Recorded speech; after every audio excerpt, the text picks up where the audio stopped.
Welcome in, everyone. Sorry, it was taking me just a moment to get myself organised here. I had to make sure I had my blanket wrapped around me. It seems to have become a thing now when I go live. Obviously, it won't be a winter thing, but right now it is. Before I jump into talking about Mackenzie, I do want to give you some updates on Parker. I'm still looking for him, unfortunately, which is always a concern.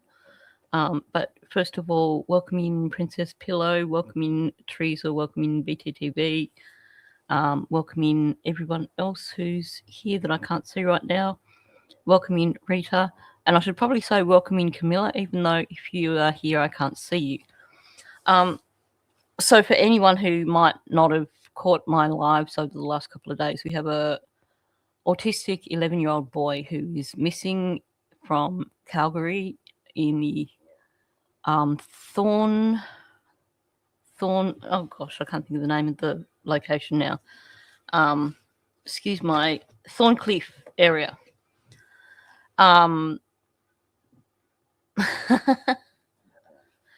Wow. That's pretty fascinating. You did a deep dive into Natalie Shirilla's family, as you do. 1893, a boy in her family was kidnapped. The couple took him to Ohio from California, changed his name, and pretended to be his parents. That's pretty cool. Oh, is that for real? They made him perform in carnivals and circus side shows for the remainder of his childhood. He learned carny talk as a way to discuss carnival business in front of customers. Seriously, is that and that's a verified source? That's pretty fascinating. That is very fascinating. Wow. Oh my gosh. Yeah, it certainly sounds like he would have introduced carny talk to the family.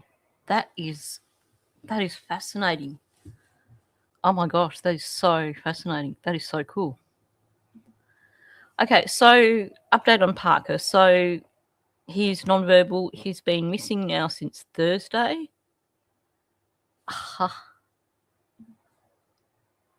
Oh, that is super cool. That is super cool. Are you able to send me links and stuff for that? Or, just head me in the right direction? Because I would love to look into that. That is mega, mega cool. Okay, so Parker's been missing since Thursday. They've got one more webcam for him. I'm just going to show the first one that was put out yesterday. So this one I've zoomed in. I think the first time round is how it was released. Then the second time round, I've zoomed it in so you can get a closer look, and you can see that he's wearing his noise cancelling headphones. So, he's not in a huge hurry. He's doing that very autistic thing of stopping for the manhole, because clearly there was an issue with that, which is so adorable. Anyone who knows children with autism know exactly what I'm talking about. It just makes him even more adorable and makes it even more concerning that he's still out there and hasn't been found. So the new footage is not overly good because it's from a side street. But you can sort of see him heading down the road a bit. I've slowed it down the second time round.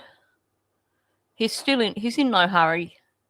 You wouldn't even notice him probably because, someone told me it was 33 degrees that day. So it was hot. So you probably wouldn't think twice about a young boy walking down the road, 33 degrees heat, not wearing a top. And just a quick news story because it gives us an update on the location.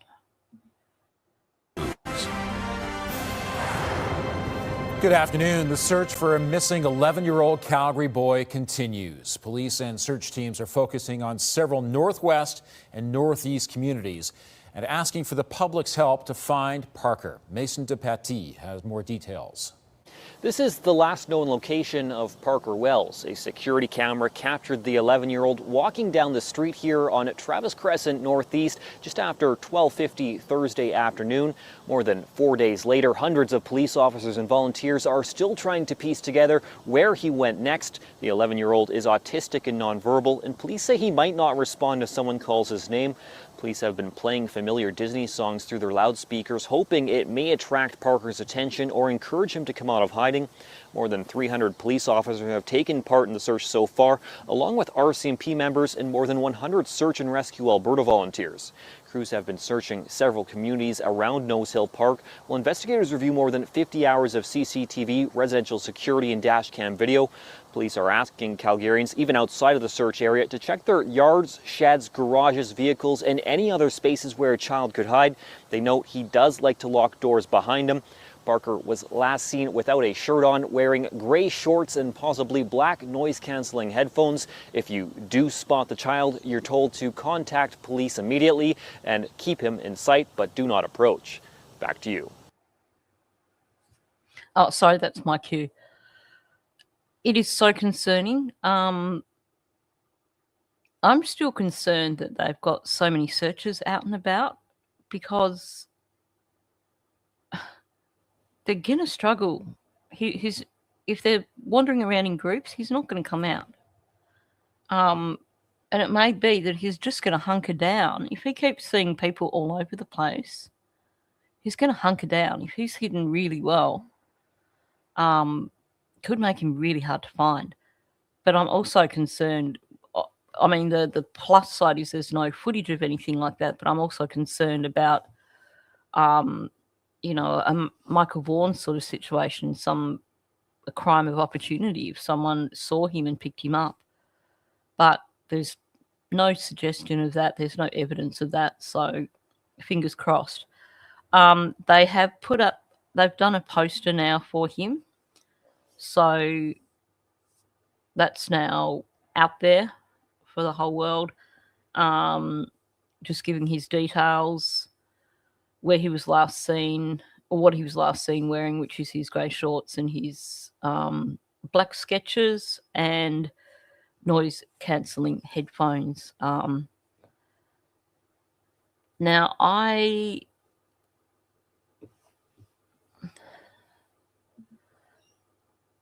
read an article. One of the articles I read said that the water's quite fierce right now around the river, or what it is. Like, sounds like they've had a bit of rain. So we're talking, fast-moving waterways and stuff like that. If he got into the river or creek or whatever it is, it's possible he could have been washed well out of the area, which is a scary thought. I hate thinking about it. The map that I showed, I had to share this. This is beautiful. I did have to blur out the face because I'm not putting someone else's son up here. But this is just adorable. This person posted this in the Facebook group. My autistic son, who's been helping look for Parker, drew a map of where he thinks he is. So many thoughts from the whole city and beyond with Parker and his family. So I'm sure the map makes sense to him. There's a lot of people in there. But that's adorable. That's so adorable. Okay, so in terms of the map, this is the search map. So I will zoom in just a sec. I just wanted to zoom out first for you to get an idea of just how much area has been covered. So you've got green has been searched in the last 6 hours as of about half an hour ago. That mustard colour, 6 to 24 hours, and then the grey over 24 hours. Now, I got one of the locations wrong. I don't know if I got it wrong off the news article or if I got it wrong putting it into Google Earth. But I will show you that in just a moment. I'll just zoom in first. So, zoom out. Okay, I thought that was the zoomed in version. The zoomed out version shows you just how much area they've covered. So you can see a lot of the mustardy kind of areas further out. I really hope there's going to be an answer for that. If he's in a day home, and I haven't looked it up yet, I haven't looked into it, but how did he just walk off? I mean, were they... I just can't fathom it, because if you are operating a day home, then you should be able to cater for all children who come. And it's not uncommon for a child with autism to have a meltdown over something and want to head for the hills. And, you know, it could have been just a teeny tiny trigger. So I can't fathom it either. I certainly hope they're going to be making changes to make sure that sort of doesn't happen again. Okay, where are we? Okay, so now I've got the map location. So the purple is where he was, and they're saying on there it's not the exact location. So here's what is disturbing for me.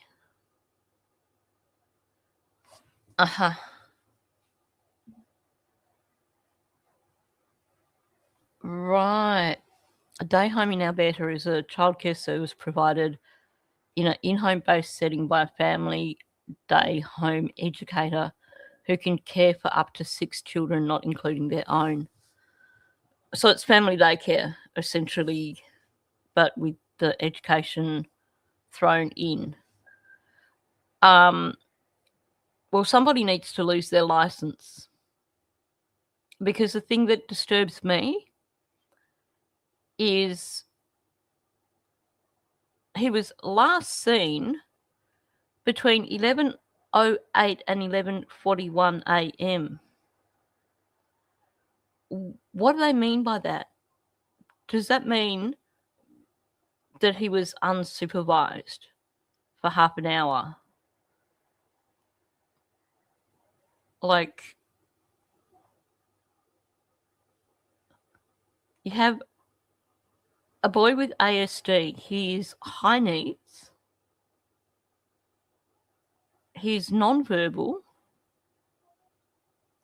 Any child that has ASD is going to have things that will trigger them, will cause them distress, and may cause a reaction. So I don't understand why we've got this broad time frame of last seen between 11:08 and 11:41. That in itself is concerning, because they should know exactly when they last saw him. Welcome to people who are coming in. Okay, so moving on to this one. This is the newly released CCTV footage. So he made decent timing. Given that this is roughly 4 kilometres from the day home,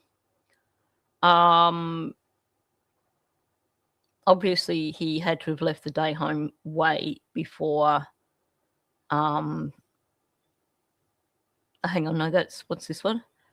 Newly released CCTV footage shows him at approximately 12:47. So that's about an hour later. So it's possible. It's possible. Good to see you, Deborah. Looks like we've got people in different chats today, so possibly a few people aren't going to see each other, but I have put it back up on the screen. Okay, moving on to the next one. Okay, this is the first sighting that was put out, the one that where you can see it zoomed in. And then the next one is the one that I had wrong. So I had that near the location of the day home. I don't know how I got that wrong, but it is in the same circle as the other two camera sightings. I hope that means he's somewhere in that vicinity, but the fact that he covered that much ground in so little time, he could have gone anywhere. Okay, moving on. I think that's all I've got for those.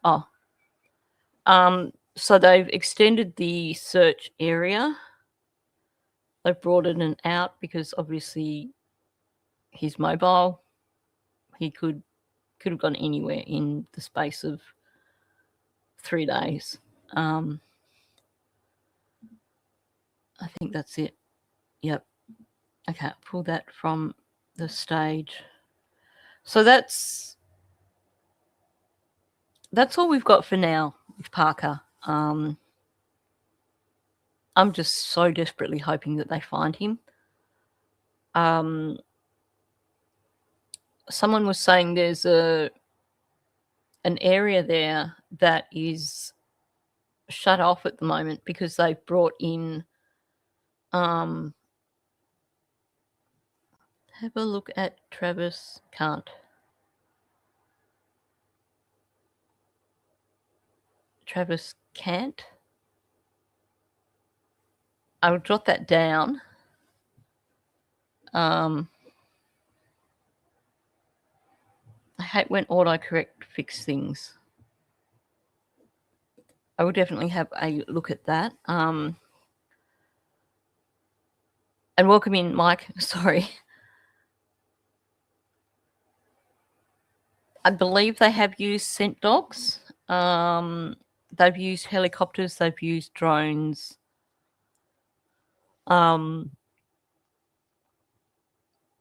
They've had, I think the last update I was looking at, they'd had several hundred searches out there. They've had the police cars out there pumping out Disney music. They're pulling out all the stops. My concern is that they're telling people to search in groups.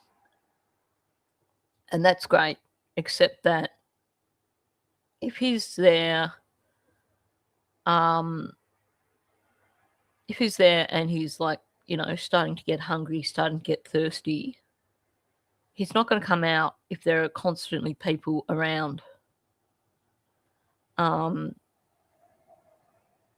And that's my big concern, is that you've got so many people out searching all the time that if he is hunkered down somewhere, he's not coming out. That's what I think. I was saying yesterday that obviously it's urgent to find him, but I think maybe they need to rethink this particular search and have downtime. Have, I don't know, maybe 4 hours, morning and evening or something, or, a period of several hours where they say, right, we want everyone off the streets. We want to stop the search for 4 hours because Crescent. Thanks, Mike. Okay, I will check that one out. I just think he's not coming out. He is not coming out while there are helicopters, drones, groups of people. And while it might seem counterproductive to say, okay, between 2 and 6 p.m. we want people off the streets.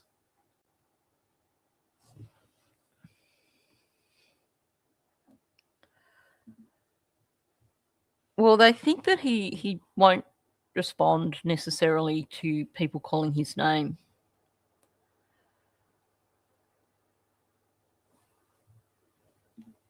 That's the thing. I was horrified when I was looking at the last press conference, I think it was, and they were talking about, if people are wanting to help, make sure that you join a group. And I was horrified. I was like, no, people should not be out in groups. Obviously, wherever he is, if he's hidden somewhere, he's hidden himself pretty damn well. We're talking about a 10-year-old boy who, the sort of spaces that a 10-year-old boy could get into, he doesn't need a lot of room. So if he's hunkered down, he's not coming out till he's ready.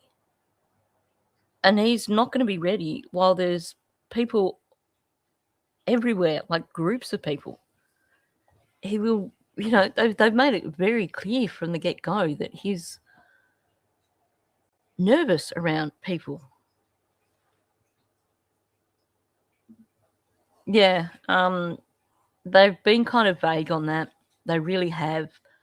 They have said at least, don't approach him and keep your distance. Oh, nice one, Amira. Sorry. Oh, God. Honestly, when you go live and you've got dogs in the house, she drank her water too quickly, clearly. Oh, my gosh. Anyway, distracted by a dog. Yeah, they haven't given... telling people just, keep him in sight, but don't get too close. That's about all they've said. And welcoming Kenneth Russell.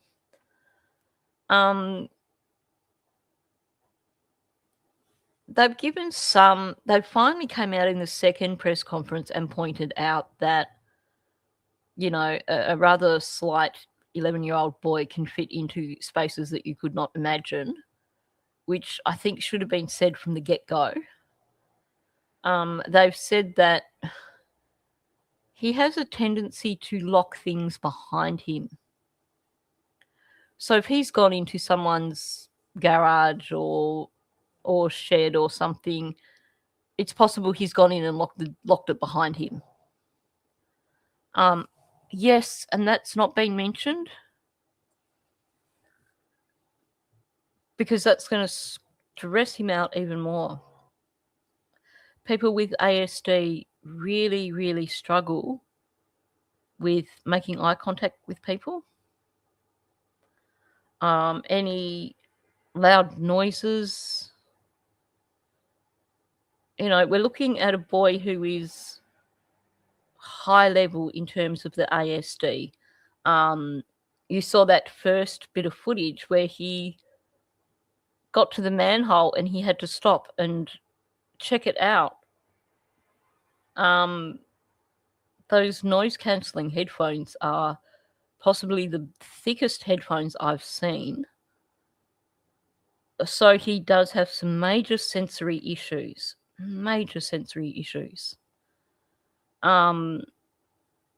And I just think... I don't think the public's been given enough understanding of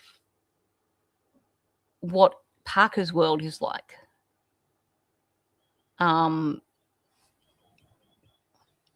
Yeah, and I noticed when I looked at the map, there's actually a lot of grey spots on the map that still haven't been searched.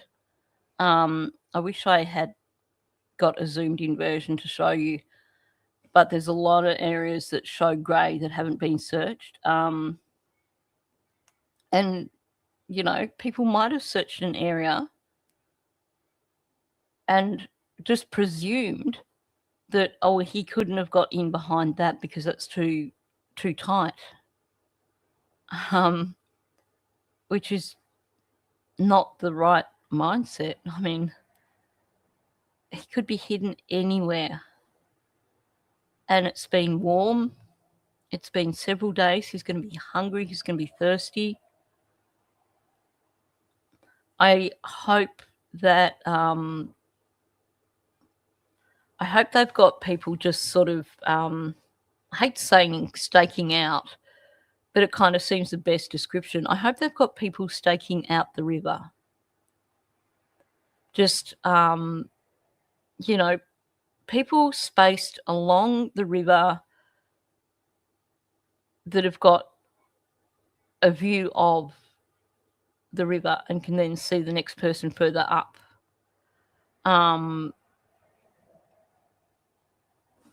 Street view, Travis Crescent Northeast is interesting. Let me see. Oh, I don't think I don't trust myself to try and get onto Google Earth. That could just go badly. Yeah, I'm not feeling confident in my abilities right now to jump screens and search for the street view. Is Travis Crescent the first place?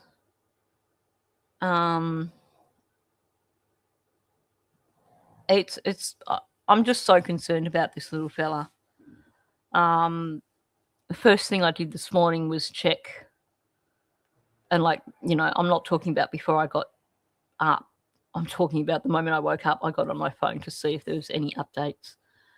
So, fingers crossed. We can only just keep praying, I guess.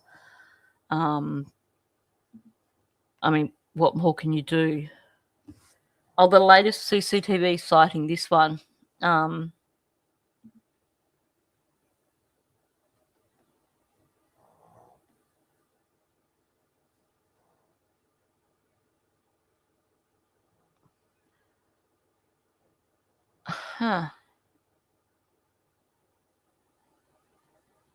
Now, I hope they've tried to track down the driver of that white vehicle to see the other one. I just noticed that white vehicle was only just pulling into the space. So they...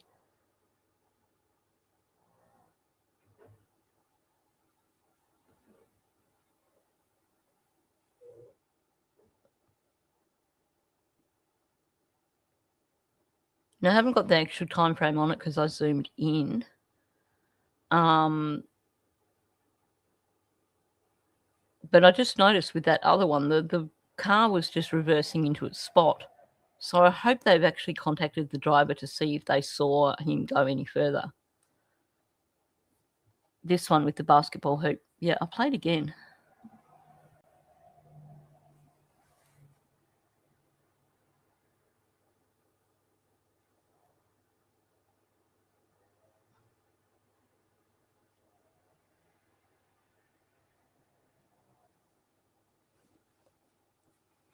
I think...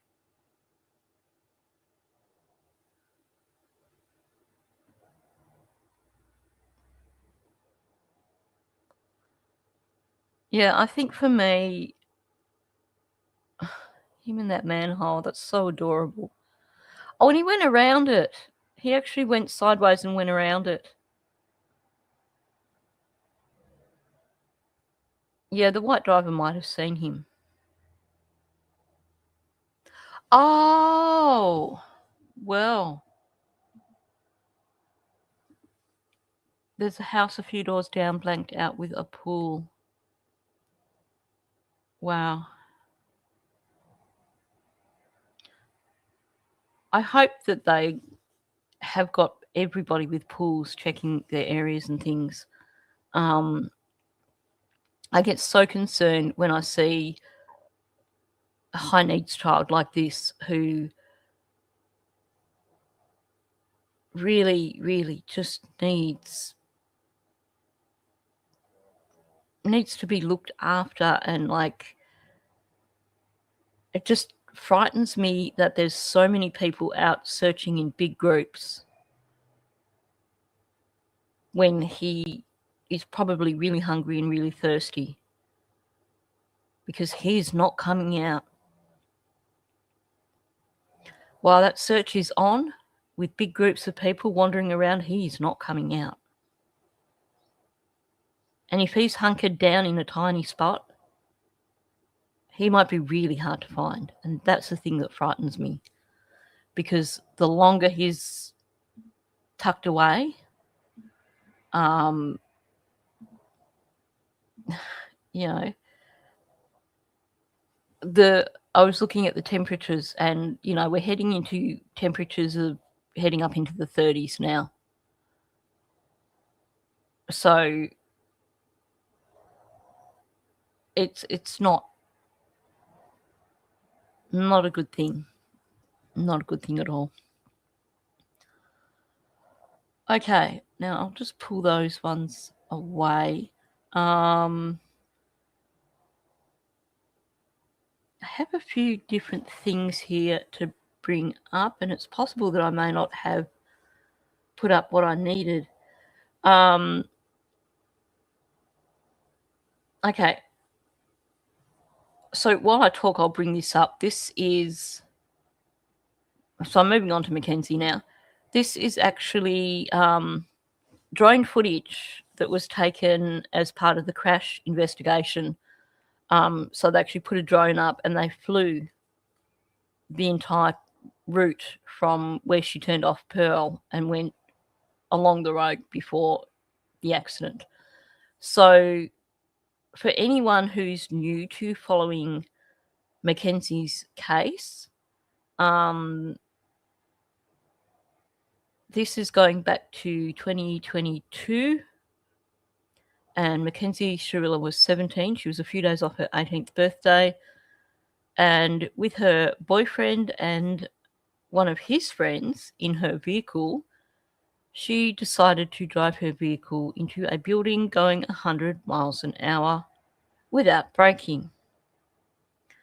There's a lot of weight being put on, you know, well, for the last 5 seconds, she had her foot on the accelerator at like full acceleration.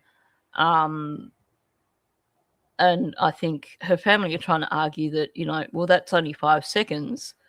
But when you look at the street, when you look at the timing, now, if I was any good with, you know, mathematical formulas, then, you know, if you were to do a calculation of the time when she entered the street to the time when that vehicle hit the building, then given that she entered the street at a normal speed, a legal speed,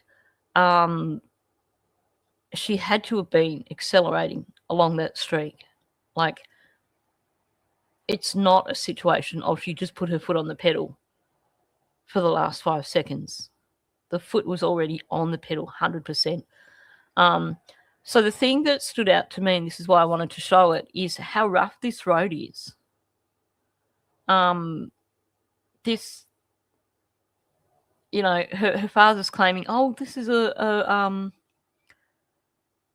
common, you know, shortcut kind of thing. I call BS on this, because it is a rough road.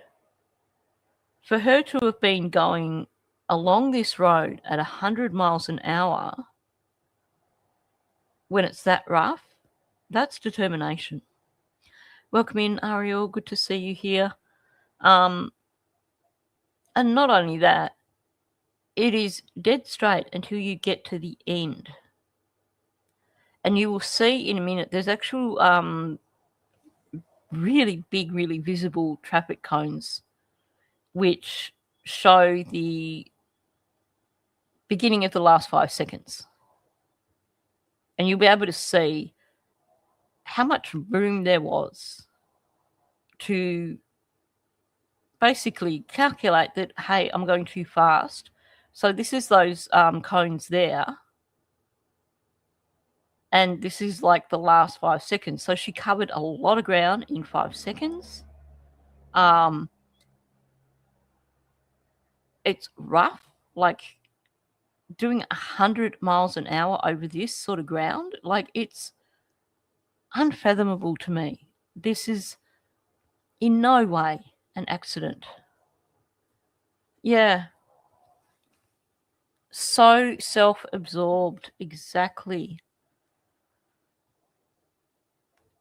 I think it's just heartbreaking that clearly Dom tried to split up with her so many times, and she kept reeling him back in, and it must really hurt for his family just to know that, you know, he was washboard pavement. Yeah, exactly.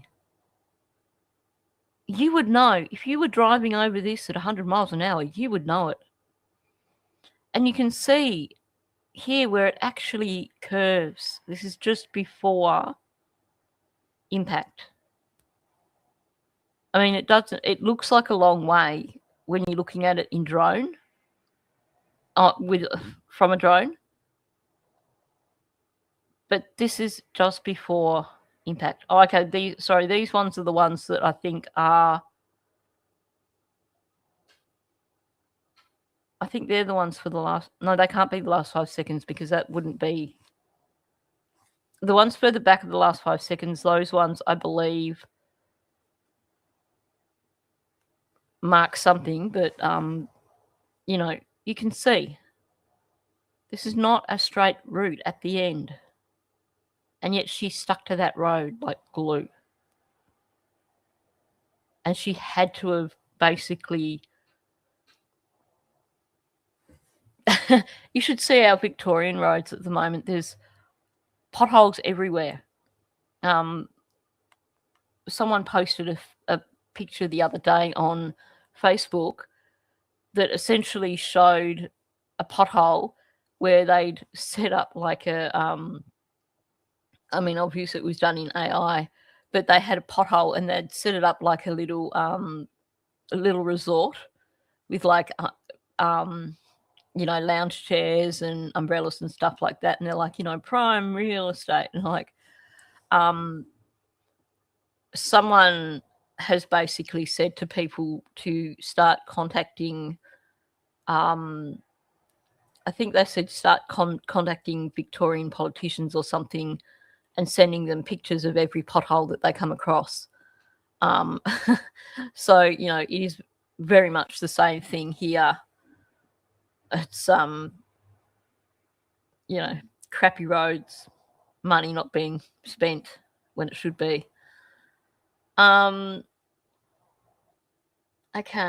I'm just trying to see what I've got. I'm just kind of clearing things at the same time because I put so many videos up. I'm just going to play the footage now that you've seen the trip, the actual view from the drone. I'm going to play the footage of the crash. And I'm going to pre-warn you, if you've not watched this, if you're watching with headphones, I would recommend taking the headphones off while you watch it. Because the first time I watched this with headphones on, hearing the crash in stereo in headphones was really confronting. And I think that's something that no one gets warned about because you do hear it. But I'm going to play that before I launch into. There's two things I've got queued up for today. One is it's an interview with Natalie and Steve, but there's a lot of kind of news story stuff in the middle, and I want to look at that. But then there's also a lengthy interview with Natalie which I haven't watched, but I've queued it up because I'm curious. So I'll play this first, and like I said, if you're wearing headphones, I would recommend taking them off while you watch. Even muting, because I found it quite confronting.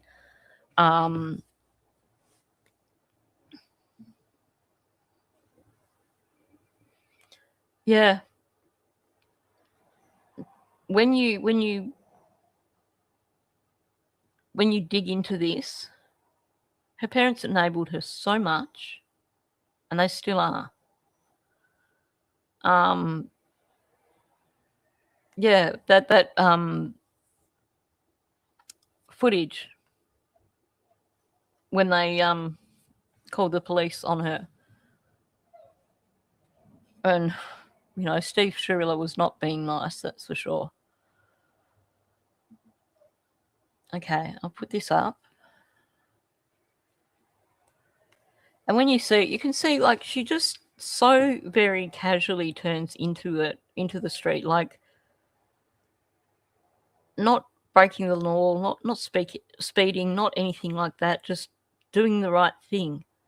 And then the next thing we see is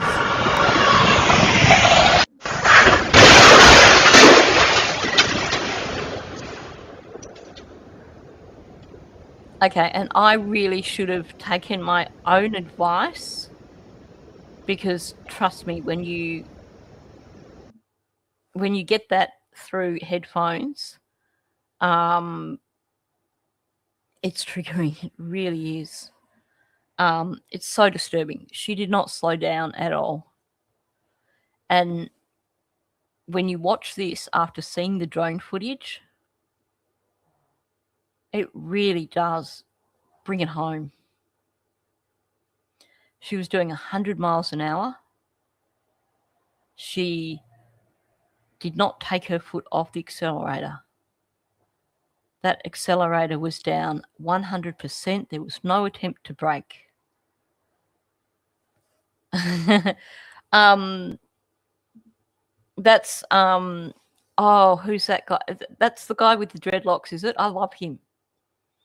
I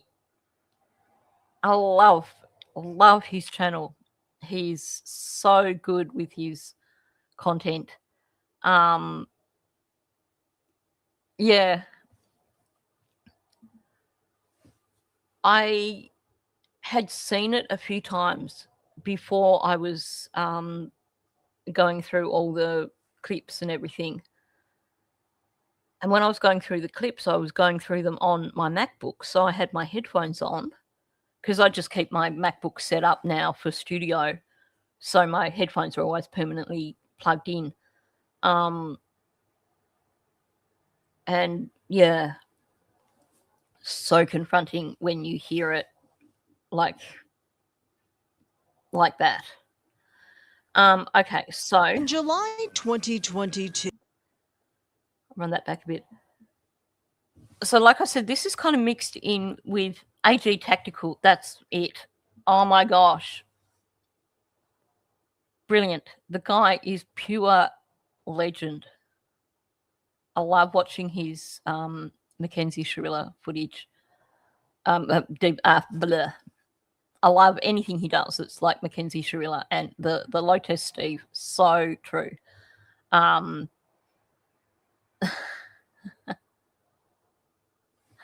Bok. When he says black box. Yep.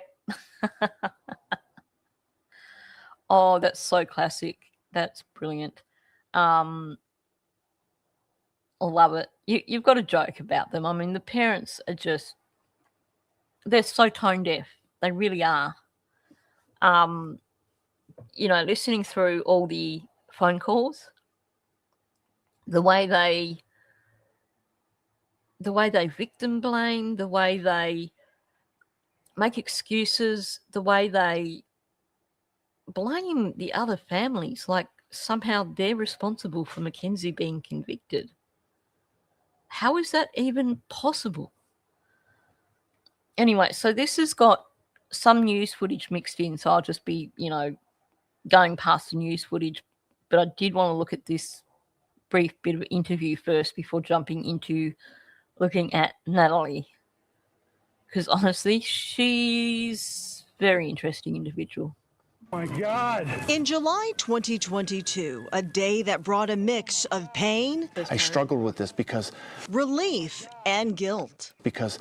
How can I feel bad that these two boys died and feel grief with these families and then be absolutely overjoyed that my kid is alive? These people trigger me. Yes, same here. All I can see is chickens. Oh my gosh. The visuals that I have right now, if I could put them on the screen, seriously. Yeah.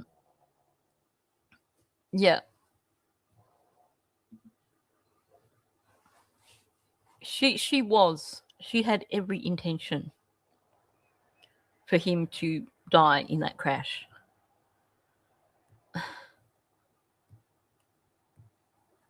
It seems like the only logical answer is that there was a fight in that vehicle.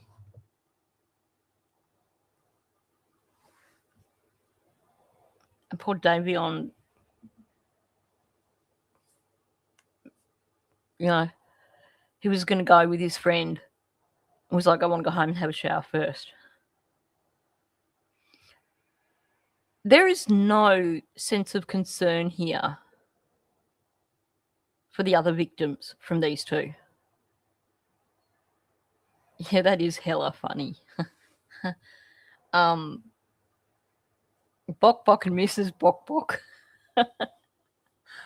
I'm sorry. I should be a bit more professional, but that's so classic.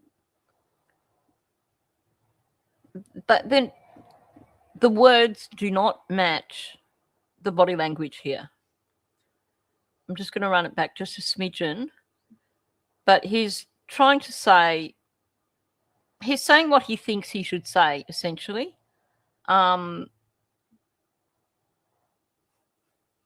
Yes, he's so fake. He's talking the talk. But there is no sign whatsoever of any regret, any remorse. Natalie's doing that thing with her eyes where they're just going flat out left to right. Like, she's worried that she's going to be caught. Her thoughts are going to be heard or something. Neither of them are showing any concern here for Dom or Davion or their families. Because how can I feel bad that these two boys died and feel grief with these families and then be absolutely overjoyed that my kid is alive? It's been almost... Doesn't give a rat's.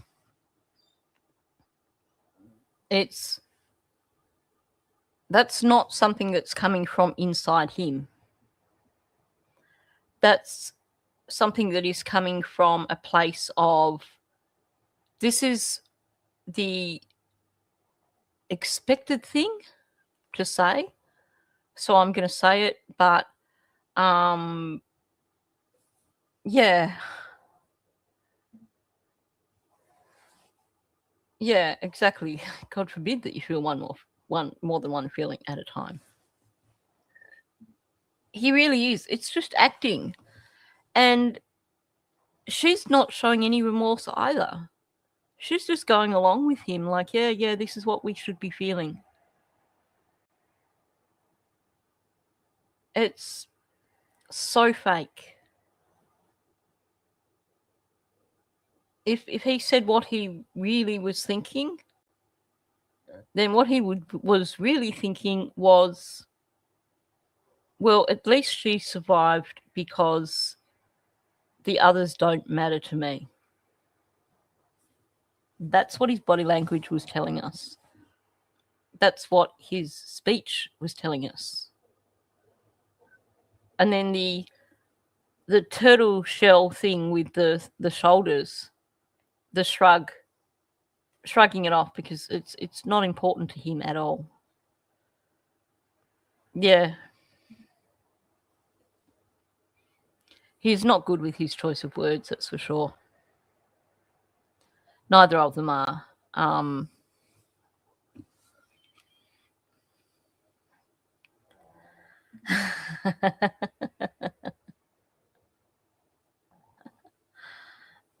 Oh, I know, exactly. Got to get the weather right. Fix the weather. How absolutely shocking. 3 years since the deadly crash in Strongsville that killed Mackenzie Shirilla's boyfriend, Dominic Russo, and their friend, Davion Flanagan. Now, Shirilla's parents are speaking out, insisting that the Yeah, he's so arrogant. Oh, I just noticed the Mackenzie's innocent wristband. He is so arrogant. Any workplace that he was in, he would have been that person that you just wanted to avoid. Because he has to be right. He will gaslight. He will make up stories. And he's just beyond arrogant. He's no empathy whatsoever.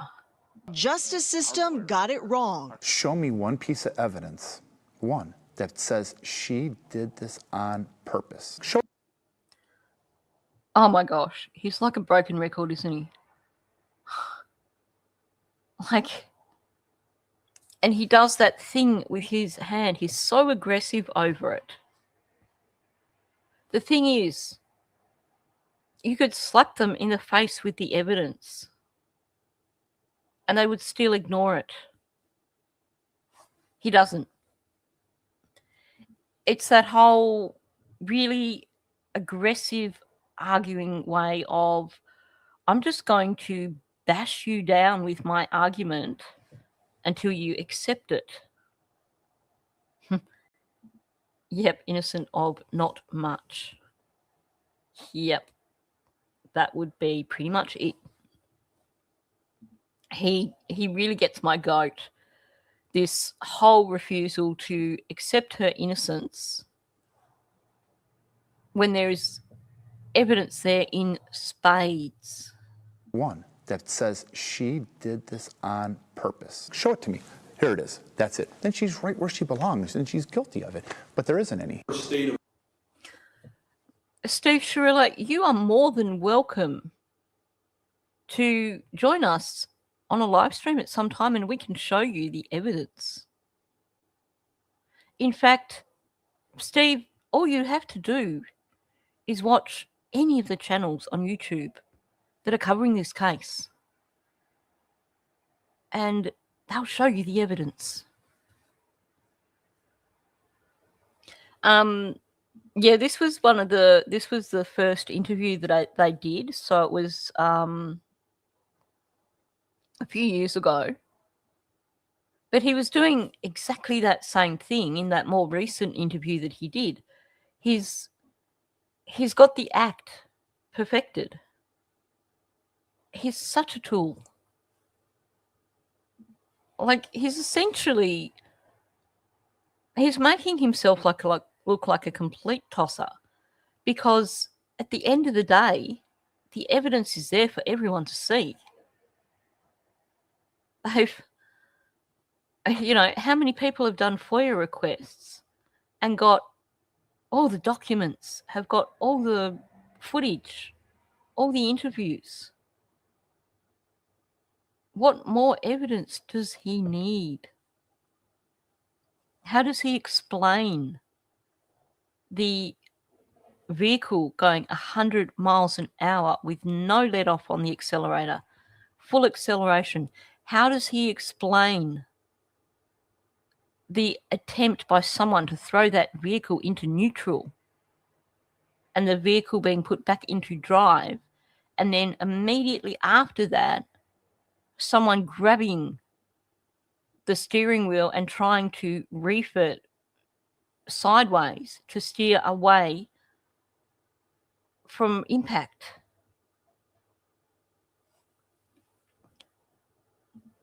I suspect that I suspect that she's got some trauma issues because she's not the golden child. I do worry about her. But I think I just think probably chalk and cheese with them, given the way that Natalie talks about her in some of those phone calls. I doubt very much that she's been given access to any sort of counselling. And it sounds like,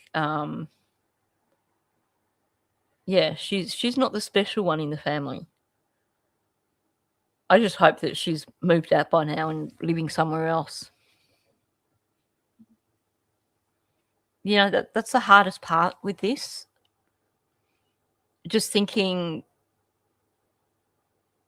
what was going on in the car in those last 20 seconds even.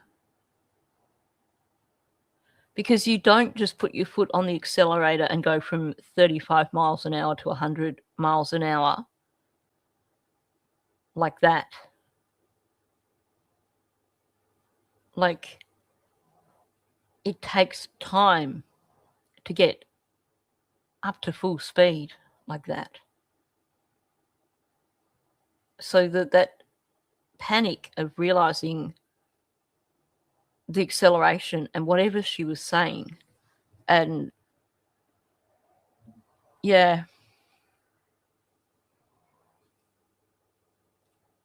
and Davion being trapped in all that. Like, did she even remember that he was in the car? Because that is the ultimate in selfishness. It wasn't that she just chose to take one life, it's that she chose to take 2 lives. Oh, yeah.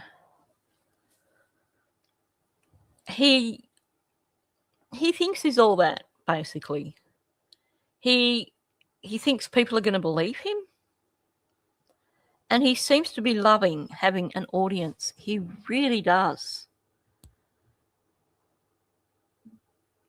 It's just sickening. Prosecutors argued that she intentionally drove into a building without ever hitting the brakes, with black box data showing the car sped up to 100 miles an hour. They also argued that 2 weeks before the crash, Shirilla allegedly threatened to crash her car during an argument with Russo. The court cited it as proof of premeditation. And she said, "Dominic, I'm going to crash this car." But her parents maintain there's another explanation. Oh, BS them and their other explanation. If he did not believe that she was going to crash that car, why would he have been ringing his mother and saying, you know, this is what's going on? Why would he get out of the car and have someone else pick him up? Like, seriously. I did that once when I was, I think, 18. I was in the car with a guy and he was showing off because he wanted to impress me. You know, typical teenage boys who think that they're going to impress a girl by doing dumbass things. And he was driving really dangerously and I made him pull over and I got out of his car. And I didn't have a mobile phone, obviously, because this was in the early days of mobile phones.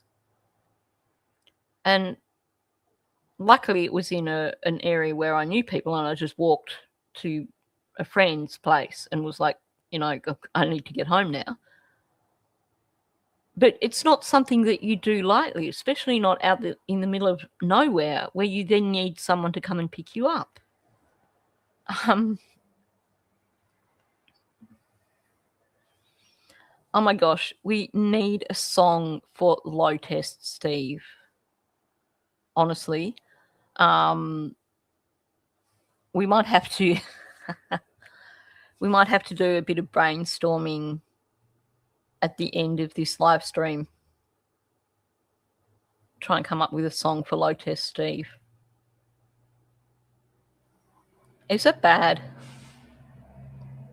I know some people get a bit offended by me making songs.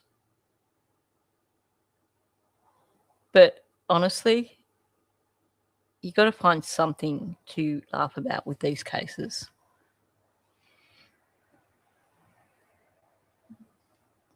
Oh, yeah. Yeah. Well, I think, you know, Mackenzie set the ball rolling with her hoping that, what's her face? Why is my brain not working right now? The celebrity, hoping that the celebrity would take on her case. You know who I mean, and my brain is just not giving up the name right now.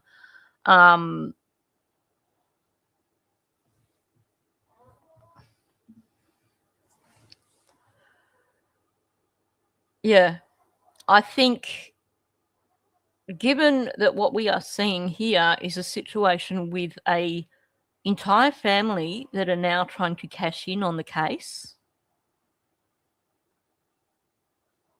I do think Dom and Davion's families should consider a joint civil case.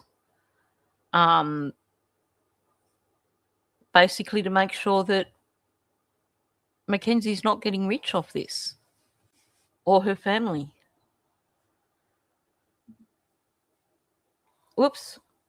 That's not what I meant to do. Now arguing medical evidence the first trial missed, with a UH neurologist concluding that Shirilla suffered a medical episode at the time of the crash and a loss of consciousness, something prosecutors called speculative. More than speculative. It's ridiculous. If you have a POTS event,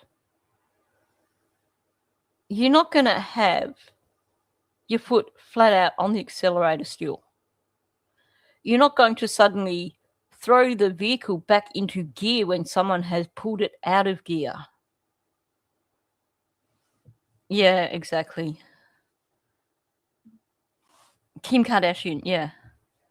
She wanted, in the jail calls, I can't remember the context of it, but something came up and Mackenzie was like, well, I hope Kim Kardashian sees it and maybe she will come to my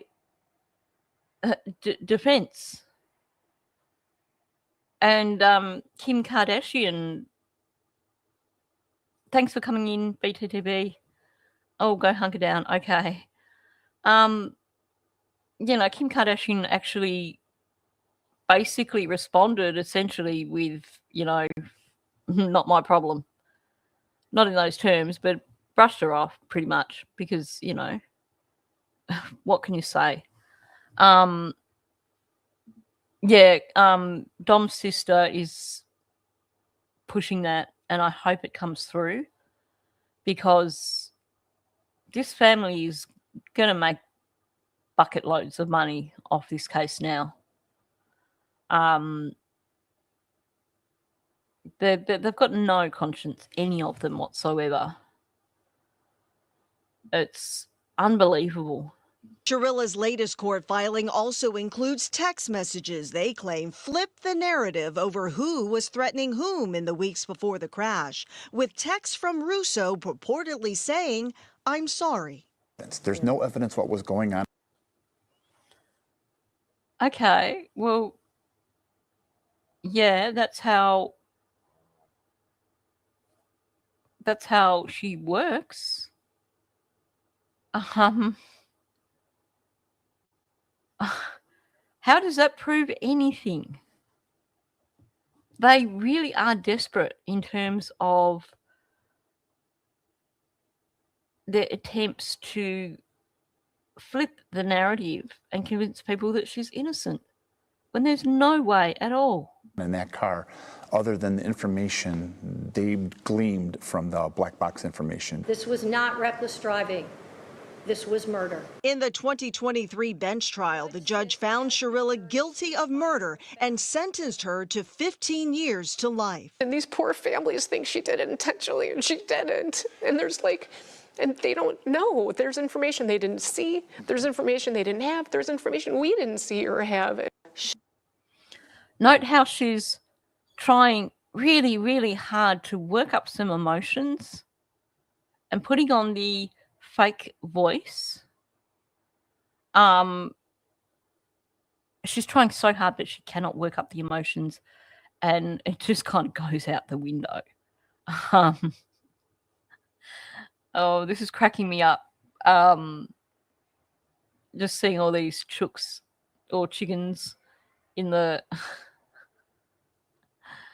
honestly, they've basically gone through Discovery and searched for random things that they can put their own interpretation on and try and claim that that proves she's innocent. But they're just these singular things with nothing to support what they're trying to argue. But she needs to not try the fake tears on camera because it's not convincing, not even close to being convincing. Should she be in prison for murder? No, absolutely not. Should she be in prison for aggravated vehicular homicide? I don't even know about that aggravated part. I don't know about the aggravated part because I don't think you can still say why was going on the car. Should she have been charged with reckless vehicular homicide, 2 counts? I don't even... Absolutely.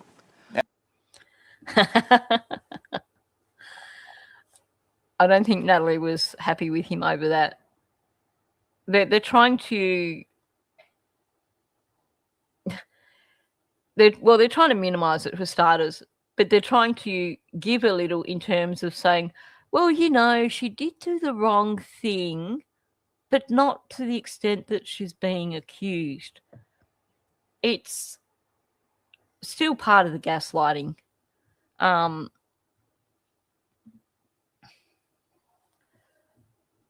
It must be so painful for the other families, the level of gaslighting that these two are doing.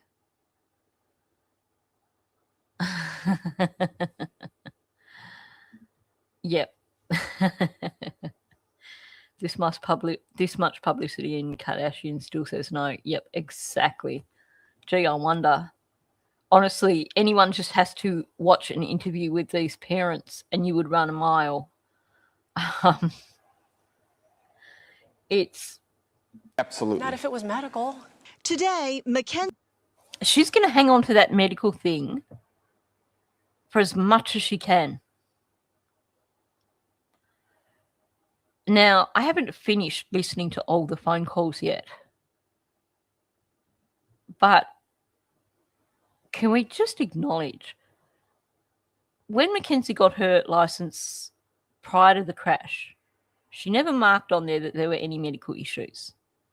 When she renewed her license after the crash, she never marked on there that there were any medical issues.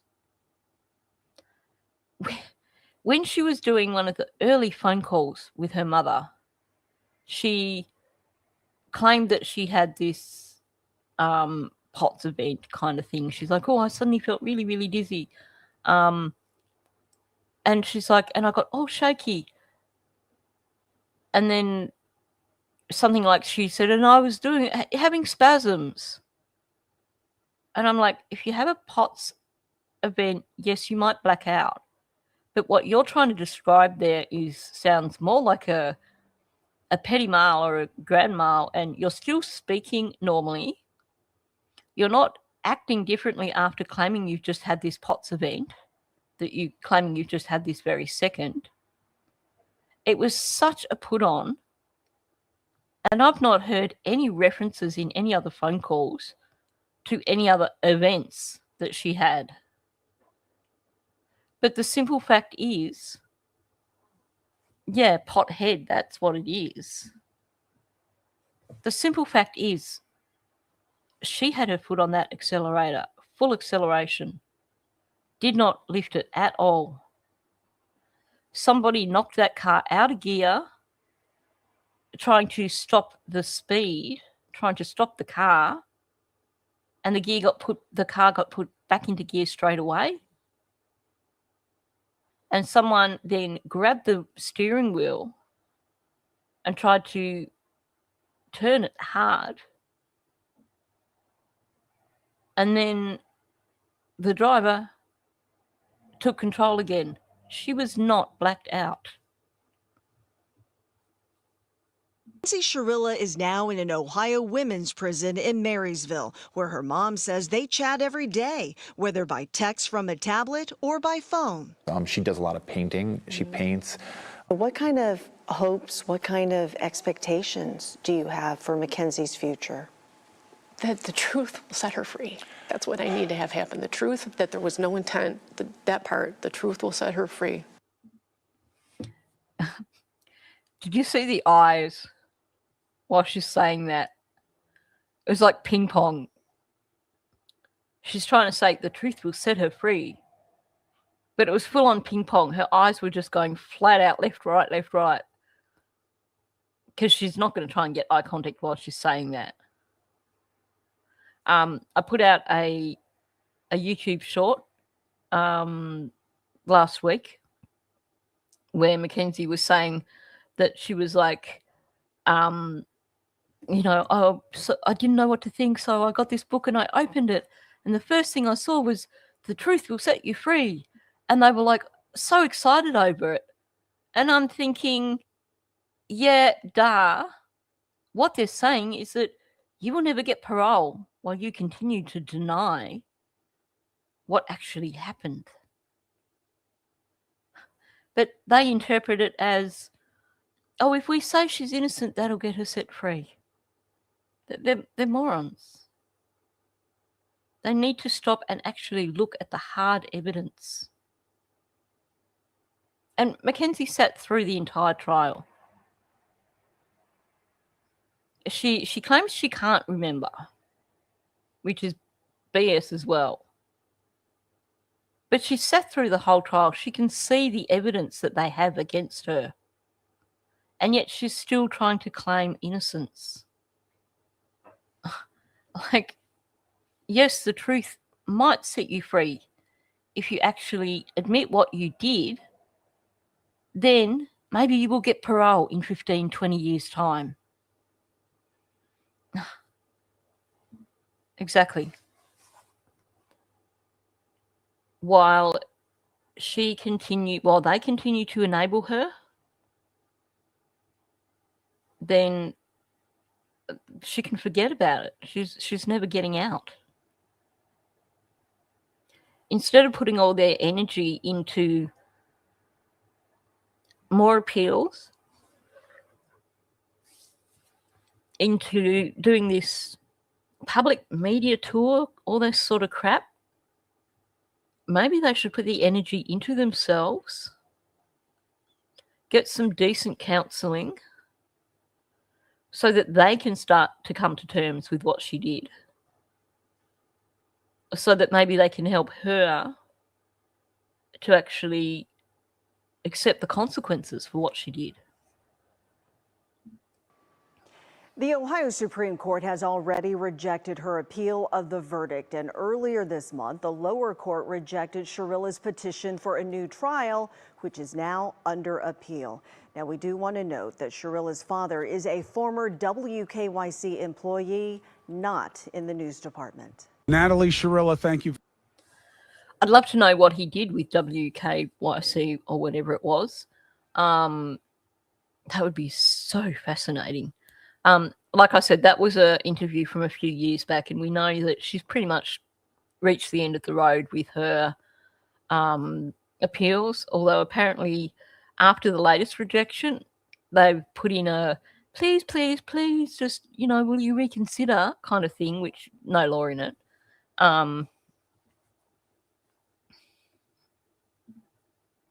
She knows.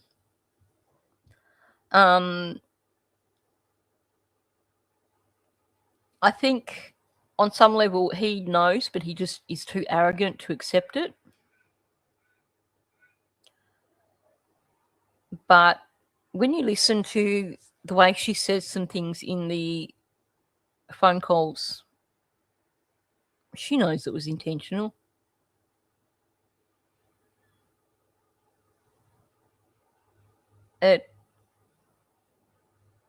Yeah.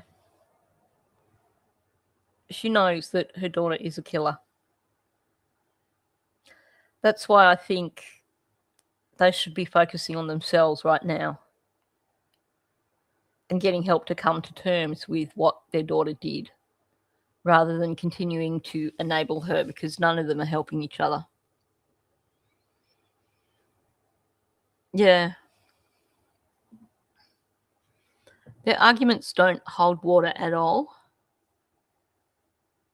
There's no logic for their arguments, and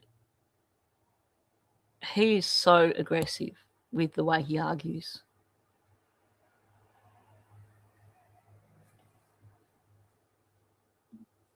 Yes. He worked here, but not in the newsroom. He's got nothing to do with us. That's disturbing, isn't it?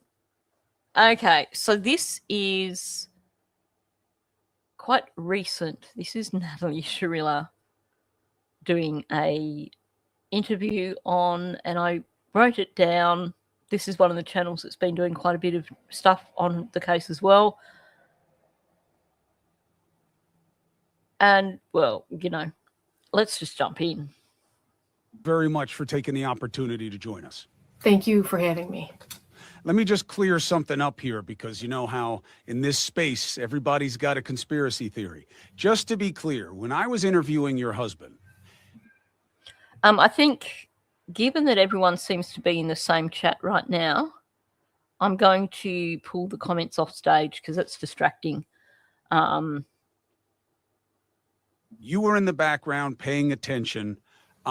Just to be clear, you've always been invited. I didn't like box you out or just want your husband to speak for you or anything like that. Can you just assure people in the audience of that? No, I knew that. I I wasn't camera ready, so I wasn't sure if I didn't know if that was like his thing, or I knew that I could always come on, but I was not camera ready at all.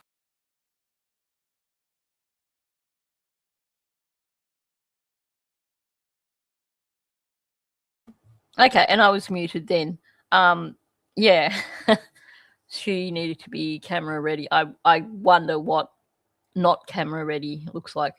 I can tell you what not camera ready looks like. I think you can all tell what my version of not camera ready looks like anyway. Not going down that track. I think it was just a case of she probably hadn't prepared herself mentally for whatever stories she wanted to say. Yeah, denial isn't just a river in Egypt. It's apparently a whole lifestyle for these two. You are so correct. What does it mean? Yeah, she's got a purple filter on. This whole family is odd. I think that's the only way you could put it. They are an odd family. People picked up on the fact that, look, you have an excellent grasp of what's going on. Obviously, emotionally, you're incredibly conflicted because this is your daughter. But I had a number of people say to me, oh, so she can't speak? Only the husband, only man to man? And that couldn't be less the case. So I am very happy to have you here and be giving you the opportunity, this platform.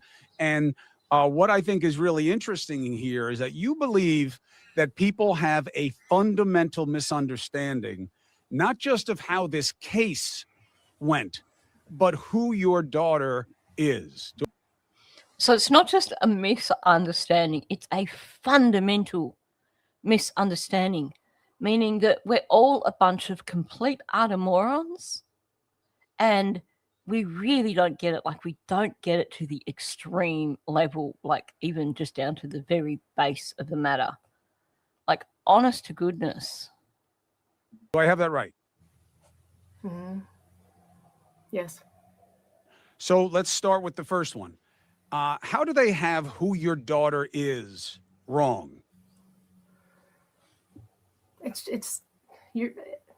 The best way I can describe it is like, would you want to be judged on one, your worst moments, two, challenges that you were dealing with in your life, you know, situations that you were trying to learn how to navigate at a super, super young age. So this is not telling us who her daughter is. This is once again jumping to the defense. Geez, I'd love to hear from their neighbours. I bet they'd have things to say. Yeah. So he wants to know from her, well, who is the real Mackenzie Shirilla? And all she's doing is, well, people are just judging her on this one thing that they see. Well, yes, because it's pretty heinous what she did. And most 17-year-olds, no matter how crappy things are in their world, are not going to make a choice like what she did. Of course we're going to judge what they did at the worst moment was take two people's lives. But, you know, we shouldn't judge Mackenzie on that. And not really sure how to do it or if you're even doing it right, and maybe stumbling through things. No, you know, life is full of all kinds of challenges and everything. And you surround yourself with good people that can help you get through those things. And then hopefully you grow through those moments and figure out how to do better and be better next time. Like, word salad. Yeah. She's not suggesting here that there's any culpability. She's making excuses for her daughter again. Oh, don't judge her because, you know, hopefully, you know, this is experience she'll learn from. Well, that doesn't help Dom's family or Davion's family. It doesn't bring back Dom or Davion. And the ridiculous thing here is that, you know, she's talking about, you know, having people to give you advice and guide you and everything. Well, if she hadn't been so busy wanting to be her daughter's friend and he had instead decided to be a parent, maybe her daughter wouldn't have turned out like that. I'll just run it back a little bit. Yeah. Oh, I know.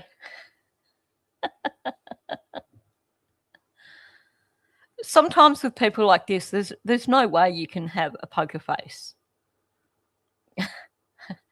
I mean, you can just read it there. It's like, what the heck? You know, she's still going.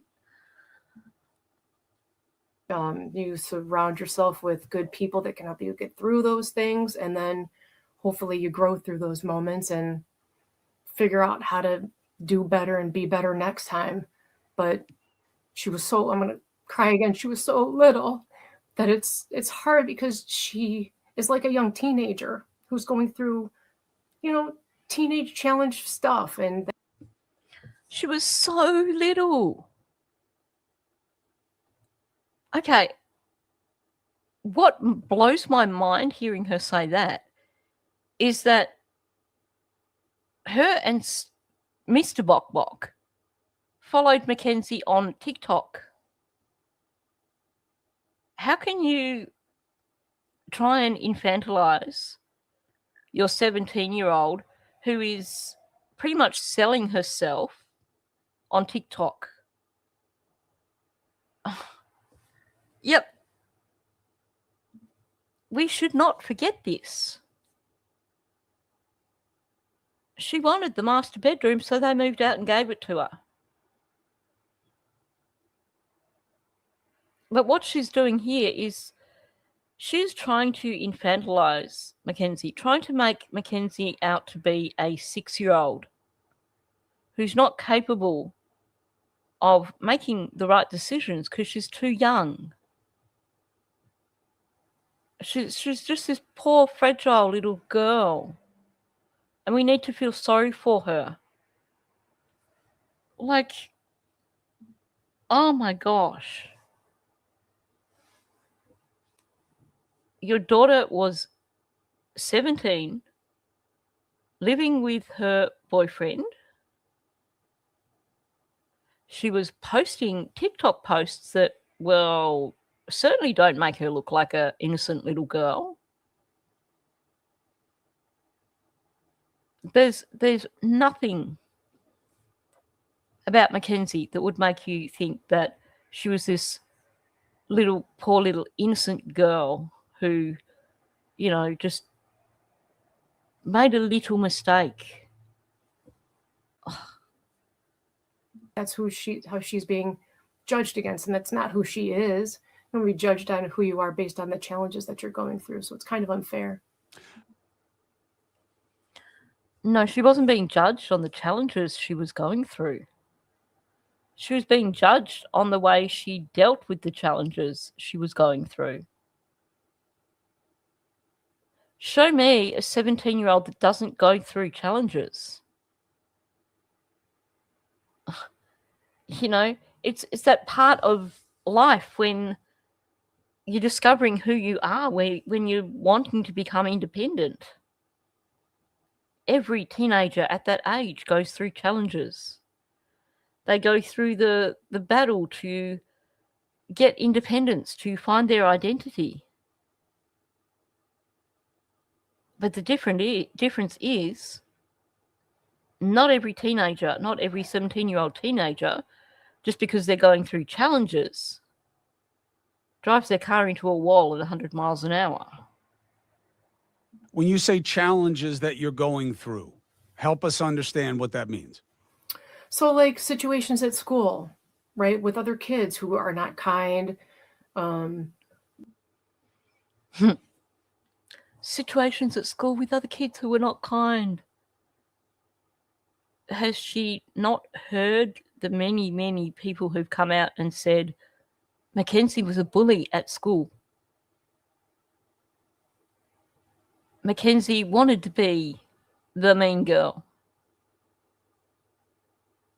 So claiming that other kids at school were unkind. No, other kids at school were being bullied by your daughter. Yep, exactly. And again, you had mummy and daddy turning up to try and take control of the situation, to try and fix the situation, to make sure that Mackenzie didn't get into trouble over this girl falling down the stairs and could have actually died.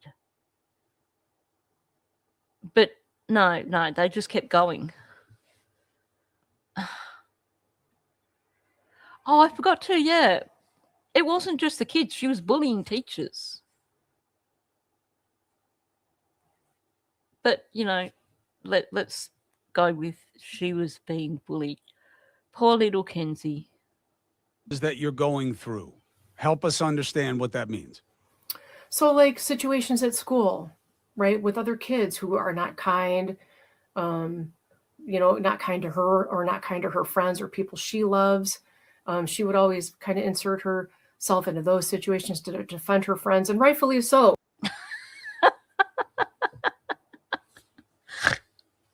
Oh, I'm sorry. Yeah. Oh, you nailed it. They are stupid idiots, seriously. So people were being unkind at school, so Mackenzie would insert herself into those. So now she's the defender of the... It was a nice stop, wasn't it? Oh, I shouldn't... You've got to laugh. You've got to, because... Wow, noisy truck, sorry. I mean, if you if you start to dwell on how horrendous this crime was, you would just go insane. But, she inserted herself because she's the defender. She's the... Get real. Like, get with the program, Natalie. Oh, my gosh. How can they be in this much denial? It's unreal. Utterly, utterly unreal. And it's not like this is straight after sentencing. They've had a few years to actually start to come to terms with this, and yet they're not. Oh, I know. Can't wear a hat. Can't wear a hat at work because, my hair's just been done. So what do? Just walk out and quit. Because it doesn't matter. Mummy and Daddy won't get upset with me for quitting a job because I just had my hair done. It's unreal. I mean, are they not aware of all the things that have been published that are evidence of what a nasty piece of work Mackenzie Shirilla is?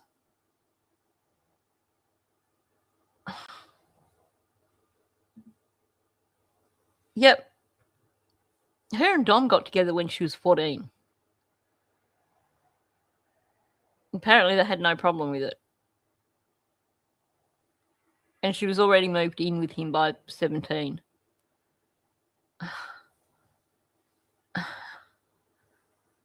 Unreal. Yeah, she wouldn't be able to work with those fingernails. Yeah, so mature. So mature. Like, oh my gosh. It's like Natalie has arrested development herself. It's like she is stuck in this teenage mindset. Or it's just that she idolizes her daughter so much that she's just got to adopt the teenage mindset. Because, God forbid, you wouldn't want to actually do any parenting.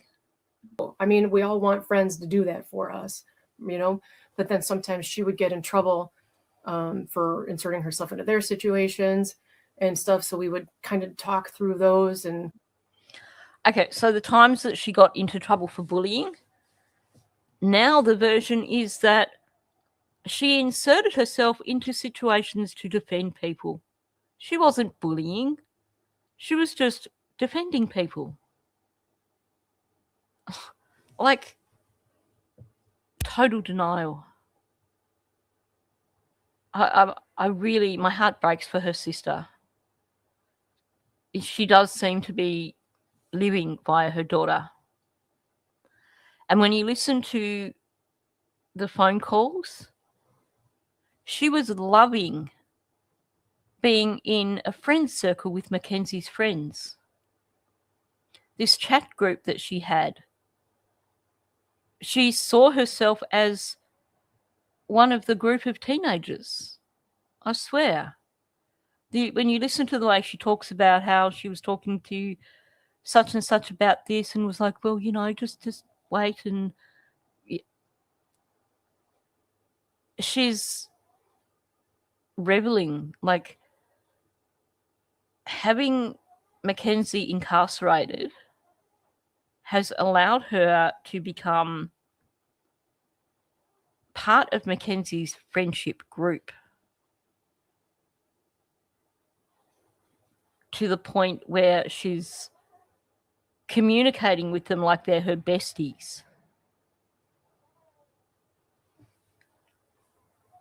Oh, yeah. I'm sure Dom felt defended. Exactly. Sorry, I was just turning around to see if the heater was on because it feels like it's getting colder in here. It's not that she's not right. It's just you got to follow the chain of command, the proper protocol to get things done. And did she really say that? It's not like she's not right.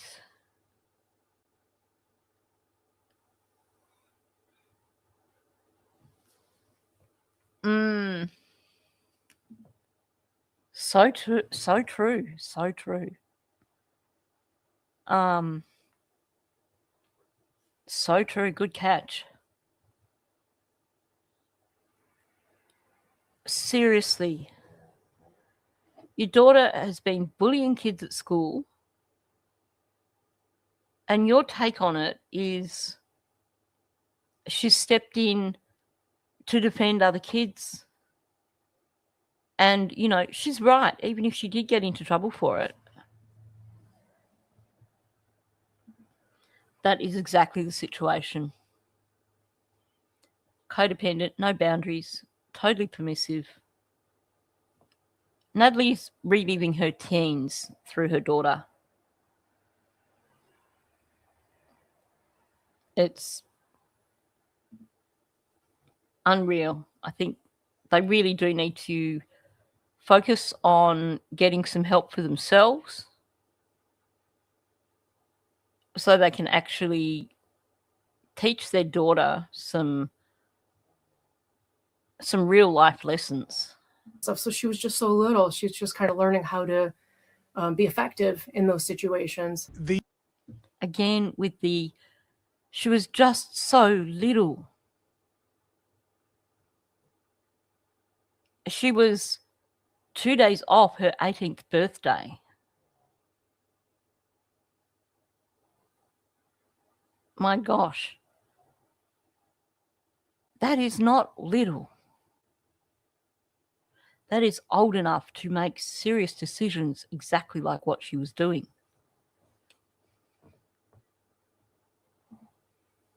Oh, yeah. When you listen to them on the phone, it's so disturbing. No attempt whatsoever to try and teach her daughter just how to be a decent human, for starters. Yeah, the high school social scene is brutal, that's for sure. And Mackenzie was one of the ringleaders of the bullying. But Natalie doesn't see that. And I think that is the thing that ticks me off the most with these parents, is the refusal, the complete, utter, blind refusal to accept that there is anything wrong with their daughter, to accept that she did anything wrong. It's unreal. The perception of her, which you say is a misperception, is basically informed by this take. You're half right. She was involved in a lot of stuff at school and a lot of drama, but she was the bully. She was the aggressor, and the school told you that. And that's why people are right to feel how they feel. What do you make of that? How can they possibly know that, first of all? And then sometimes there are some teachers at the school who like her strength and they like her spirit. And deflection. She was having full on twitches and full on meltdown then, because she wasn't expecting him to come back at her with that question.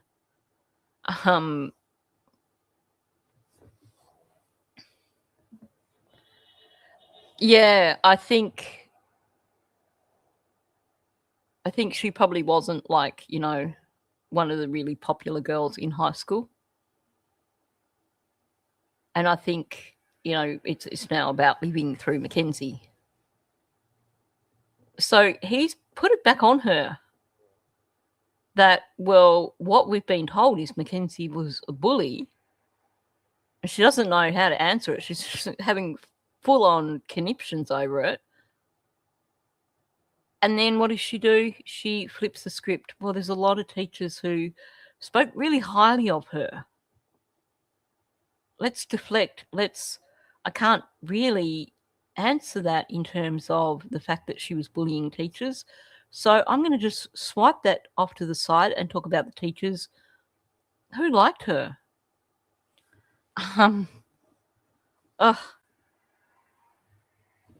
Seriously, the woman does my head in with the way she sees things. We've got to watch that whole conniption fit again. And that's why people are right to feel how they feel. What do you make of that? How can they possibly know that, first of all? And then sometimes there are some teachers at the school who like her strength and they like her spirit, and they try to cultivate that and help her, guide her through doing it and communicating effectively to get that way. There are some teachers that super didn't. There's a lot of teachers that so see, that's how we explain it. The teachers that weren't trying to develop her strengths are clearly the ones that were claiming that she was bullying. So it's all about the teachers just didn't know how to help her to harness her strengths and her abilities.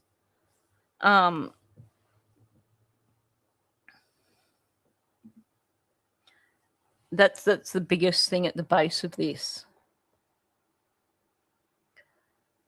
I think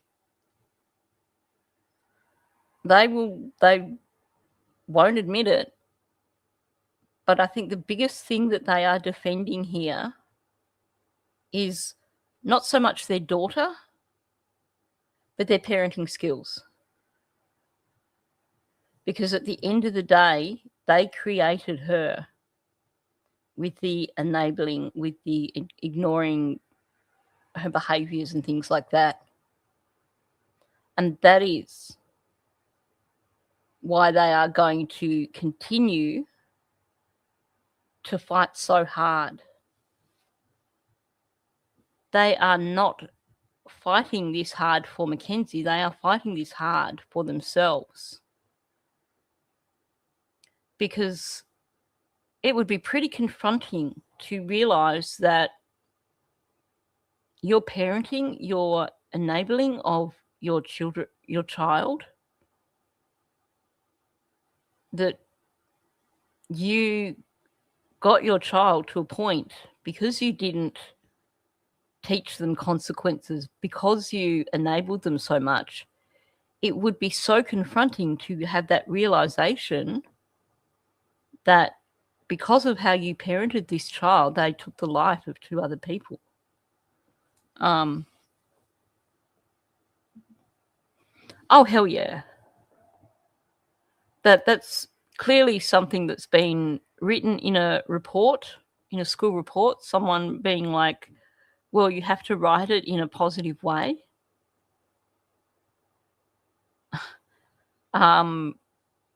You can guarantee if you see that in a school report, strong-willed, independent, highly creative. Strong-willed means they don't actually listen to anything they're told to do. They do what they like. Highly creative, they have ways of talking out of things, which she seems to get from her parents. Don't appreciate the strength in a child or a younger teenager, and they just want them to kind of fall in line. But there are some teachers that appreciated it. So it just really depends on who you're talking to. Yep, let's gaslight the teachers. It's about these teachers who just, they just want the children to fall in line. They don't want them to learn to be independent. They don't want them to come back and be abusive towards them, because hell, you wouldn't want that, would you? Like, serious deflection here. All she's doing is making excuses, deflecting, not giving an inch, not admitting, yeah, okay, she probably should have been better behaved at school, or yeah, she was a bit of a bully.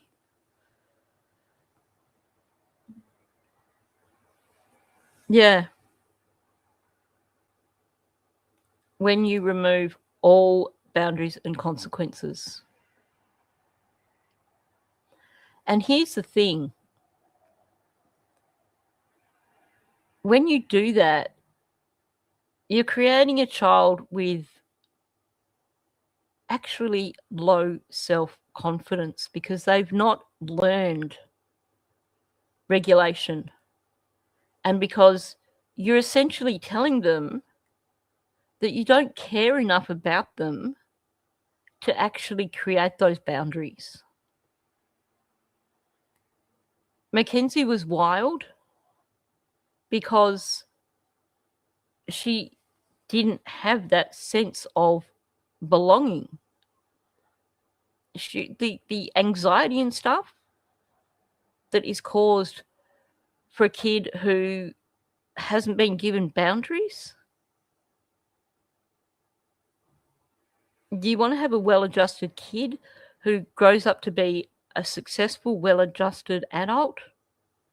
You give them boundaries because that gives them confidence in themselves. That makes them feel safe. If you don't give a child boundaries, they do not feel safe.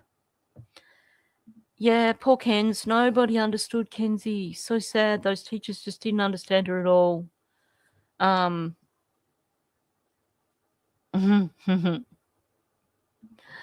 Oh, yeah. That's for sure. I could imagine in terms of Natalie in high school, she wasn't one of the cool kids, but I can bet she was one of the kids that ran around after the cool kids, hoping that they would notice her, hoping that they would accept her into her group. And she probably looked at all those TikToks that Mackenzie was putting out and was thinking, you know, oh, she's got there. She's got what I didn't get. And she's still defending her daughter. If you're talking to a friend that she was sticking up for, then she may be a bully to the other person. It just depends on who you're talking to. I understand. Yep, depends on who you're talking to. So if someone's in a group, the bully group, then she's not a bully. She's just standing up for people. But if you're the person on the receiving end, you don't know what you're talking about. Yep. That's crazy, isn't it? That he's a teacher. He trash talked his daughter. Welcome in, Summer Breeze. Good to see you here. But not only that, you would expect as a teacher that he would see children like Mackenzie whose parents don't take any responsibility for their behaviours or anything like that. And that he would think, wow, you know, that's our daughter. We need to do something. But they both got their head in the sand. Unreal. Right now I'm talking to her mom. And what I want to make sure is that you know where I'm coming from on this. I'm a pretty open and transparent person in terms of how I practice my journalism. There are a lot of things out there that you say are wrong, and I want to give you the opportunity to address them. So I'm not here to judge you or your answers. As we all know, there are plenty of people who are ready and willing to do that. But I want to make sure that our understanding of this situation benefits from the full complement of perspectives. Sure. And what I learned in covering this case and looking at it was, until I spoke to your husband, as informed by your perspective in the background, I had no idea how at odds with the attorney and their strategy you had been. So that's where I'm coming from, that I just want to understand all pieces of this to understand how we got here. So the next piece of perspective on it is, well, we got here because Mackenzie Shirilla wasn't just a kid experimenting with drugs. This was a heavy-duty, hard-hitter, wild child. And she, whether that was how she conducted her relationship and how she felt about Dom and how she felt about life and death, this was an extreme personality type who was open to reckless behavior, and that's how we got here. Fair assessment. Wow, he pulled out the heavy guns, didn't he? She would not have liked to have heard that, but he nailed it completely. He had Mackenzie nailed to a T there. Summer Breeze, I should probably mention you're in the vertical chat, and it seems like everyone else is in the horizontal chat right now. So people can't actually see you, but that's why I'm putting your comments up. But if you're wondering where everyone is, they're in the other chat. Yeah, they probably do think highly of themselves. And when you listen to them, there is this sense of them being better than everyone.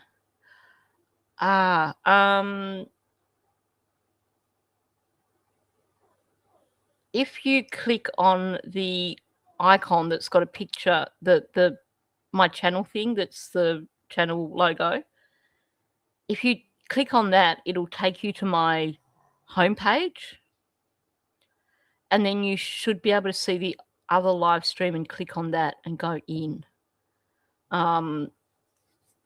Normally I post the link for the horizontal in the vertical chat before I start, but I'm not sure that I got around to that, or it's also possible that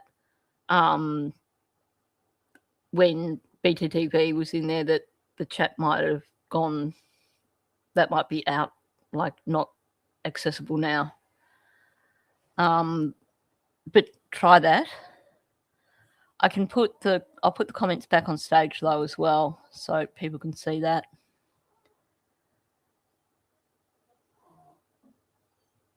Yep. It should take you to the home page, and you should see the two live streams side by side. And then it should, I hope, have the vertical one. The vertical one should have a picture of a phone in it. And then you click on the other one that doesn't. Also, usually if you look for the one with the most views, that's usually the one to jump into, but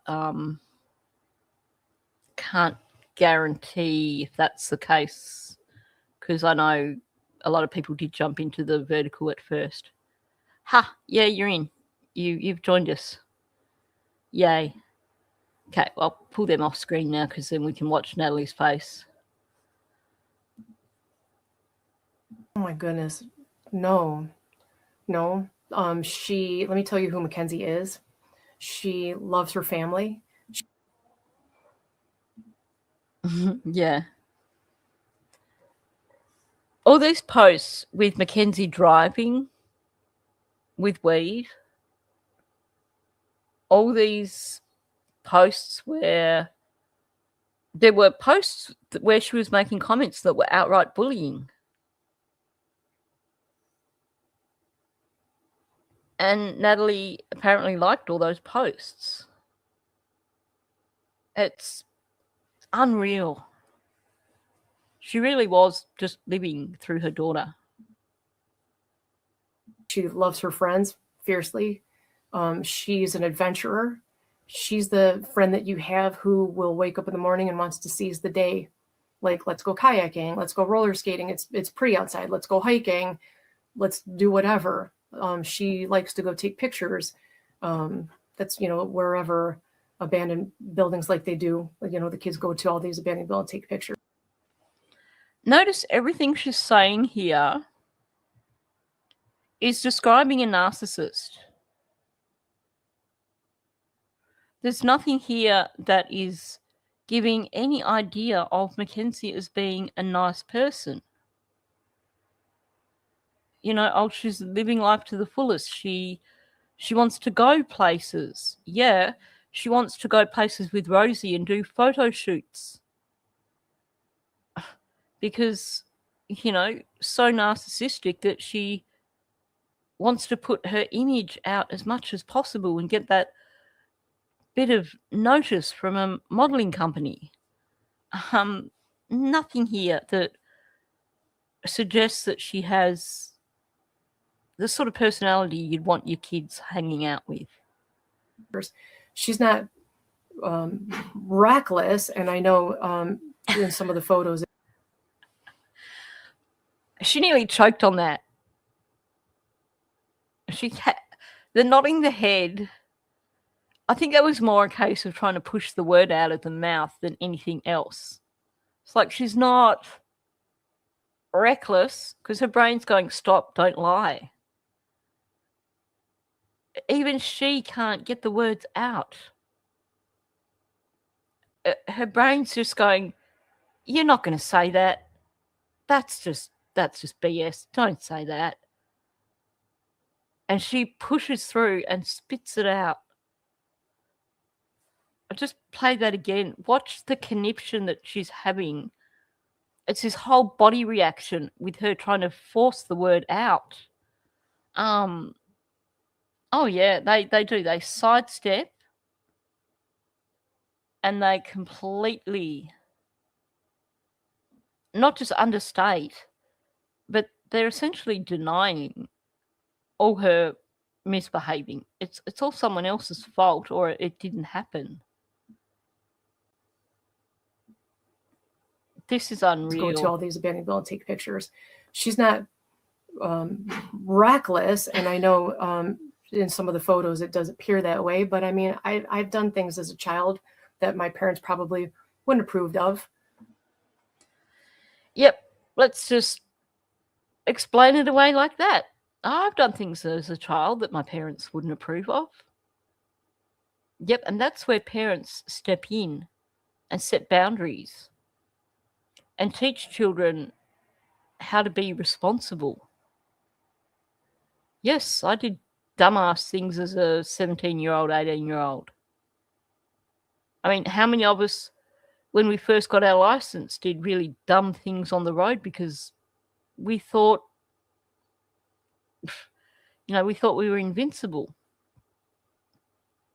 But this is not a teenager just doing dumb teenage things. This goes way beyond that. I hung around with some friends I probably shouldn't have. Did it mean I was reckless? No. It just means I was a teenager trying to figure life out. So she's not reckless or like a wild child. She was fun. She was vibrant, adventurous. Not reckless and not a wild child. So the videos of her driving while smoking a joint, not reckless. Oh, exactly.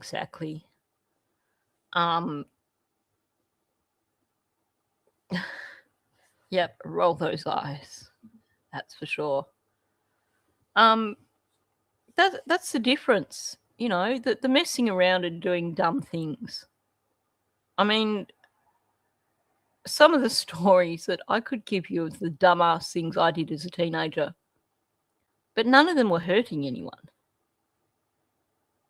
I mean, the only things that I look back on and think, I wish I hadn't have done that because it could have hurt people, is, when you just got your license and you're on the highway and you think you can go really, really fast because, you've just got your license and you think you know everything.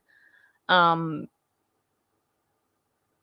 sort of thing, I think, wow, that could have been potentially dangerous for other people.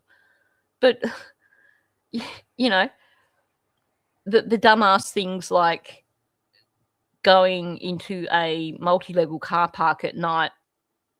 Not that I'd do any of this, but, like going into a multi-level car park at night with rollerblades and rollerblading down all the ramps or riding trolleys down the ramps or stuff like that teenagers do that, totally harmless. And that's just something that just randomly popped in my head, by the way. I would never have done anything like that as a teenager because I was perfect. It was fun. What do people have? Look, I know this is hard. Hang on, what was fun?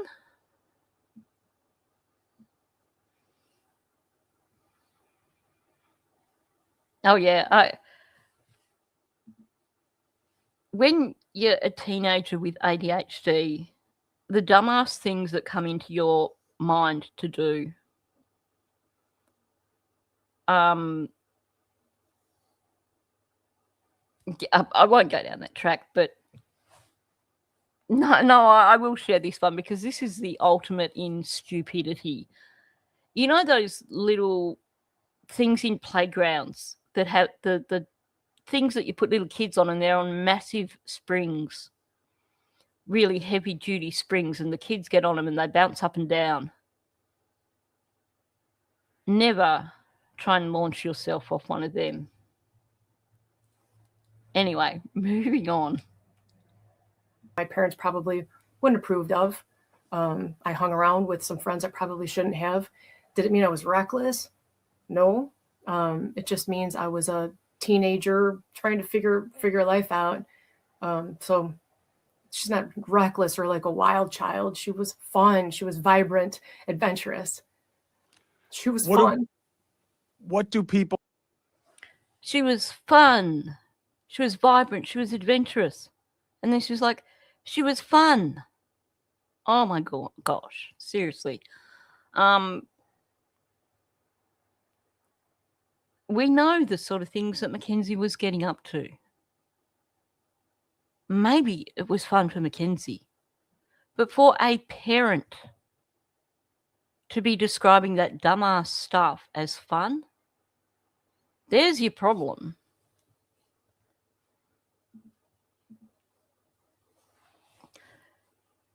Yeah, we lived on a busy main road, so we weren't allowed to have push bikes.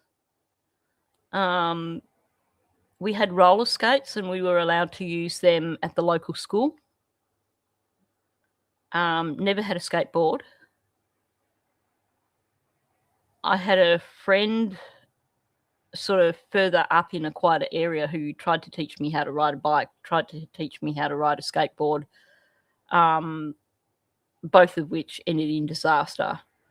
So I actually cannot ride a push bike because we weren't allowed to have one as kids because of where we lived and how dangerous it would have been. But, you know, when I look back and consider for a child with ADHD, it's probably a damn good thing because it just probably wouldn't have ended well. Yep, definitely a job resume for a murderer. Honestly, the denial from this woman. She's looking at Mackenzie's behaviour and she's basically giving it the okay.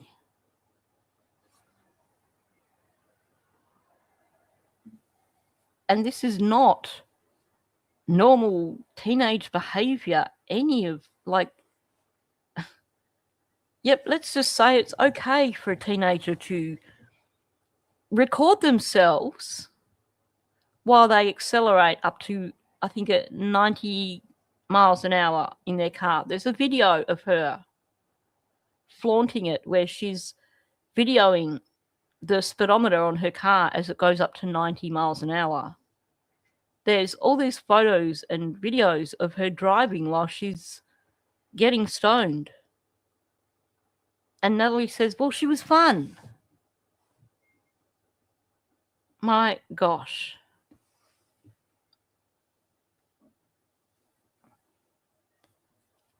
And we didn't, the roller rink near us was like too far away for us to go to. So, yeah, we only ever like roller skated at the local school.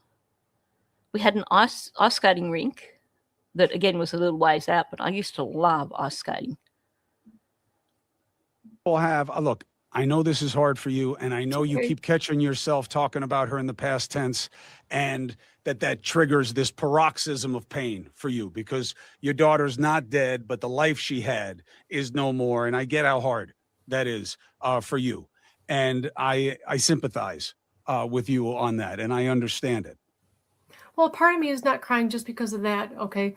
A part of me is just crying because her friends, people that actually know who we are, know the truth. They know who she is, and the image that has been painted of her through storytelling, all this other things. It's not wholly accurate. It's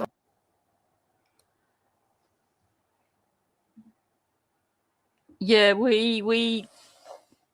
the ice skating roller rinks that we had, there were only 2 like in the whole area, and they were only open through the day. So we never would have been able to do that. But as teens, if we'd have been out drinking or clubbing or something and we weren't ready to go home, then, you know, car parks, multi-story car parks especially, were where we would end up. Yeah. She's in complete denial. Or trying to be. I think you've got 2 sides to this woman. One side who knows exactly what her daughter's like, and the other side that's going to protest as long as she can to the entire world that her daughter is like totally fine. She's just a fun kid, just playing, just doing her thing. I will give it to him. He's throwing the hard questions without being an arsehole, which really takes a lot of skill. Because you get some people who throw the hard questions and it comes across as being really accusatory, comes across as being just a real asshole, basically. At least he is, you know, at least showing and understanding that she's still a human being. I don't think I could take up ice skating again. I would probably break a neck.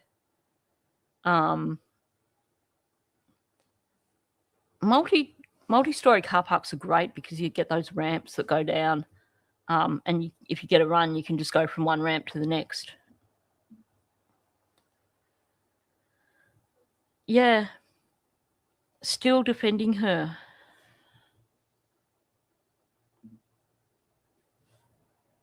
Yeah. It says something about their marriage that they're still together. Because you definitely get the vibes of Natalie wanted to be Mackenzie's best friend. And I think you've got Steve, who is like, you know, the protective daddy. But at the same time, he certainly wasn't thinking much of his daughter's behaviours. Sorry, just swinging around and having a look. Amira's in her bed and she's lying there with her tongue sticking out, fast asleep.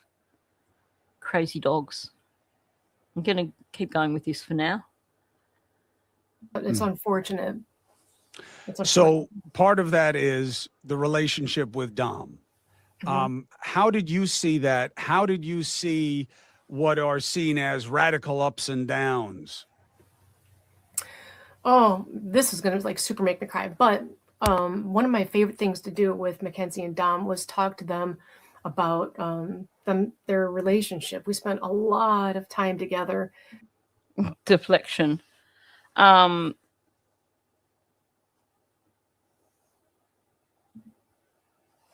Yeah, a lot of deflection. And she's doing it again here. He's asking about the relationship with Dom, which was explosive. And what's she doing? Oh, well, we like to talk about the relationship. Like, I'm their relationship coach. Well, at the base of the matter here is your daughter was too young to be in the sort of relationship where she was living with this boy, especially because she was trying so hard to control him. And you okayed that. Doing everything. We went on vacation together. We, like, where there was one, the other was there too. So, they were together for 4 years. And they were together the 4 years in a real pivotal time of their age where they were trying to figure life out and who they were. And actually, I'm going to show you a text message that I sent to Dom. We were very, very, very close. And one of my favorite things to do was help them navigate through their relationship. And they knew that they can both come to me for anything if they were struggling with stuff. Hi, I tried to call you. You don't have to call me back. I was just thinking about you guys. One of my favorite things to do is watch you guys grow and navigate through your problems together. They're not always fun and it's not always easy, but the point is that you guys grow a little more each time and learn a little bit more about yourselves and each other. I love you guys. Anyway, that was all. And then he said, nice to think you're always thinking about us and here for us and here for me. I love you. Love you too. Yeah. Honestly, it's true. The different masks that they wear. You're so right about that. So what she's done here, he's asked her about this toxic relationship, and you can't look at it any other way. It is a toxic relationship that Mackenzie and Dom were in. It was explosive. And her response is to completely ignore that and instead come out with the, look at me, I was their friend too. We did all these things together.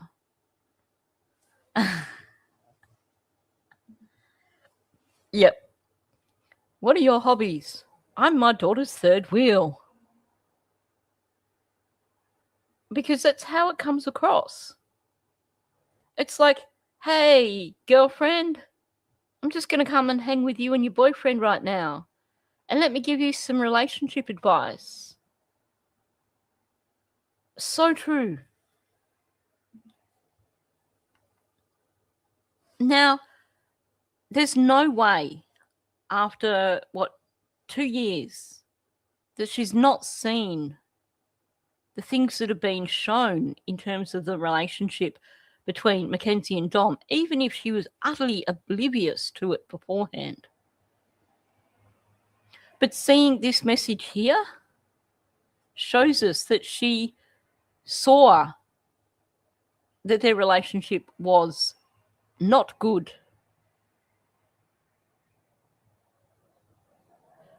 I'm going to presume that this is probably after one of those times when Dominic contacted her and said, come and get Mackenzie. When Dominic was throwing Mackenzie out of the house and contacted Natalie and said, come and get her. And so Natalie was helping to smooth the way for Mackenzie afterwards.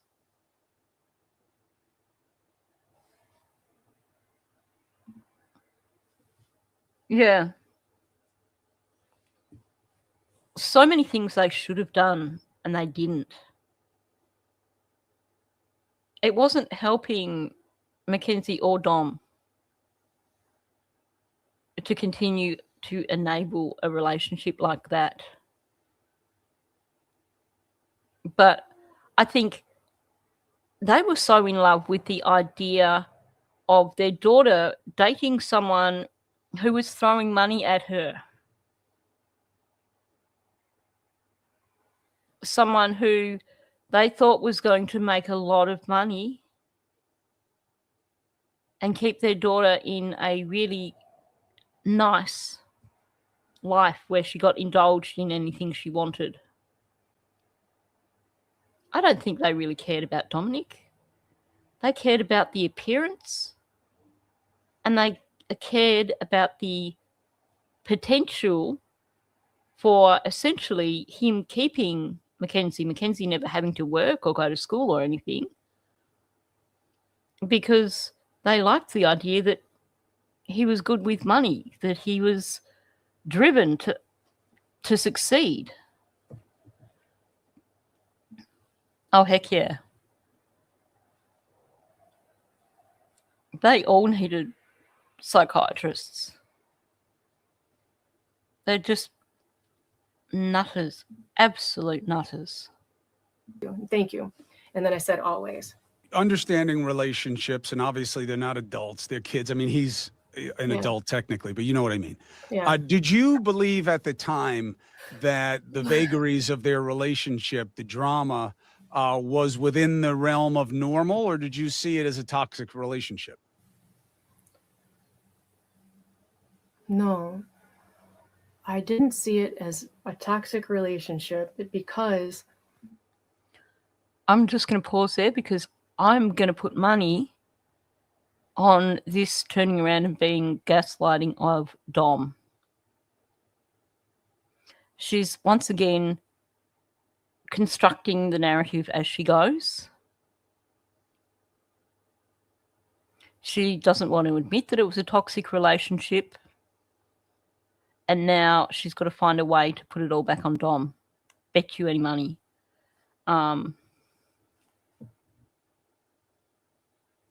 Yeah. Such a solid foundation.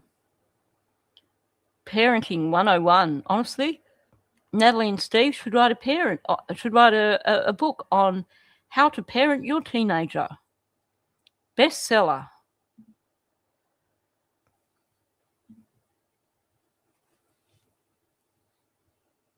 The hard thing was, I think, the thing that must be so crushing for Dom's family was that he was trying to get out. He was realizing that the relationship was not good. And he was doing his best to get out of that relationship. And for his mother, like, I will never show the video of her reaction when they told her.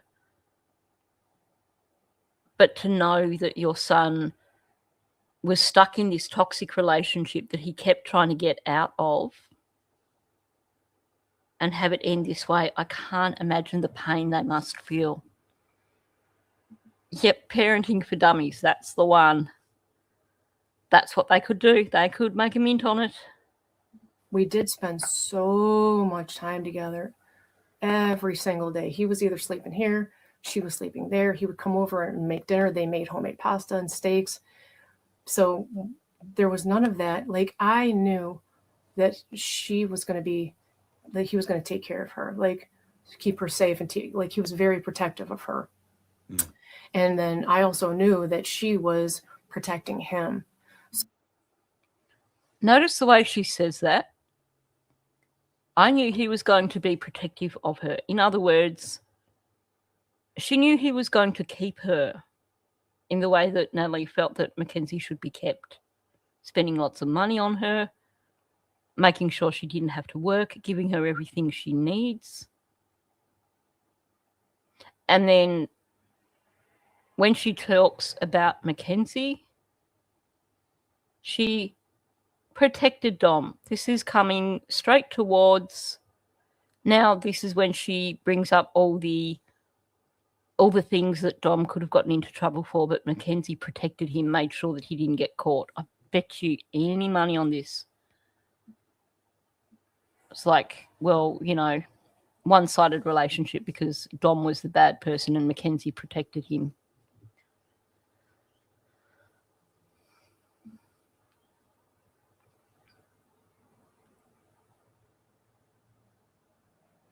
That's the thing. What Dom and Davion's families have gone through since is wrong.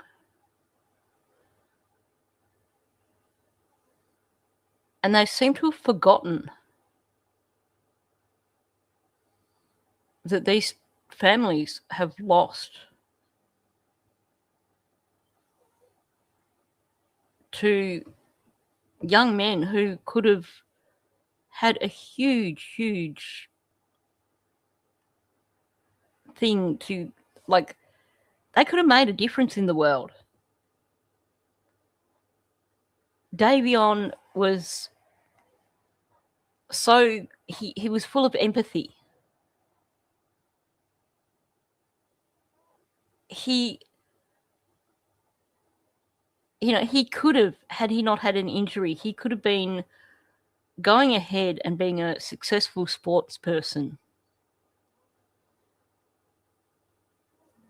But that got ended for him because of an injury. But he had a plan. Yeah, he was probably hanging out with the wrong people, but he was the sort of kid that would have landed on his feet, would have gone out and got his apprenticeship as a hairdresser, probably would have ended up with a highly successful salon. Like, the sky's the limit. And Dom, it sounds like he was very driven in terms of being an entrepreneur, in terms of they were both going to be a huge success. Do you know what the hardest thing for me? Listening to those jail phone calls where Mackenzie was harassing Dom's brother because she wanted him to put photos of her and Dom in Dom's casket. And she was pissed off because she wasn't getting any response from them.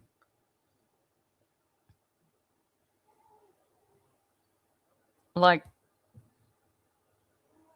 read the room, people. There was none of that. Like, I knew that she was going to be, that he was going to take care of her, like, keep her safe, and like, he was very protective of her. And then I also knew that she was protecting him. So in person, I don't think, I know it sounds toxic in the text messages, but there's no context for those. That's not who they were. And one of the things I always... Well, maybe there's no context for the text messages. It still sounds toxic. But I'll tell you what, there's some interesting videos that show you just how toxic it was. But when Dom's wanting to go to dinner at his grandmother's house, and she's like, I'm going to key your car if you don't let me in, and oh my gosh. Well, that's the thing. Dom was ready to move on and get on with life. He didn't need that kind of teenager immaturity holding him back. He was ready to start doing the adulting thing. Tell people is who Dom looks like on paper.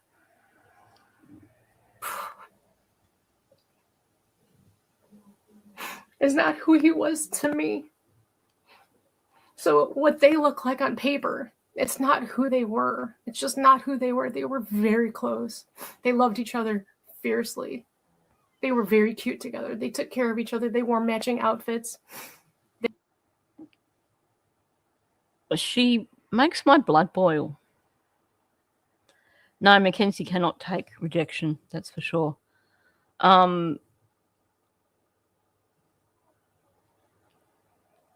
She must have seen the evidence of what their relationship was like.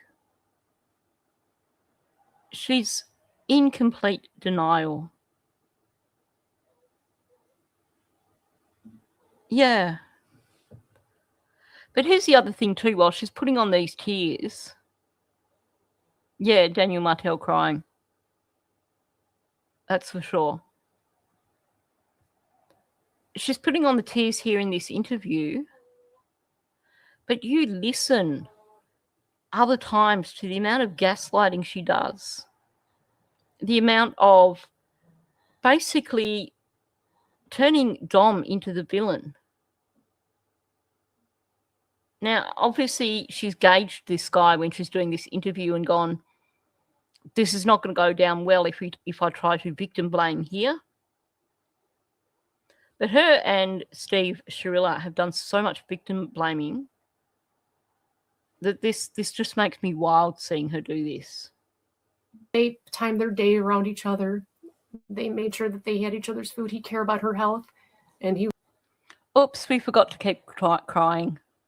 We did the crying act, forgot about it. Now we're just going to keep going. He was trying to work on her. She has POTS, so he was trying to figure out her POTS and her diet and stuff. So they were very cute together. They were very cute together, so that means they weren't toxic. Yeah, just so, you know, they had a good relationship because they wore matching outfits. Okay. I look at my friends who have been married for 20-something years, and they have a really good, strong relationship, and I don't think I've ever seen them wear matching outfits.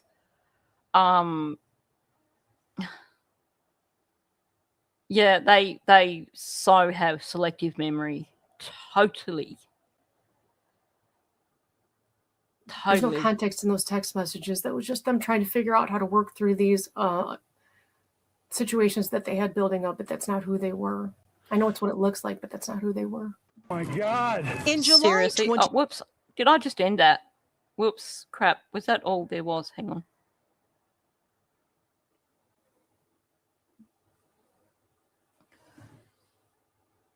Honestly,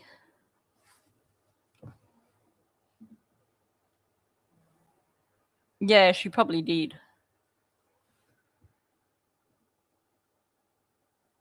He says, I'm breaking up with you. She's like, you know how much I love and care about you, and I get this. I was just trying to make you happy and feel better. It's all seriously attempting to control him here.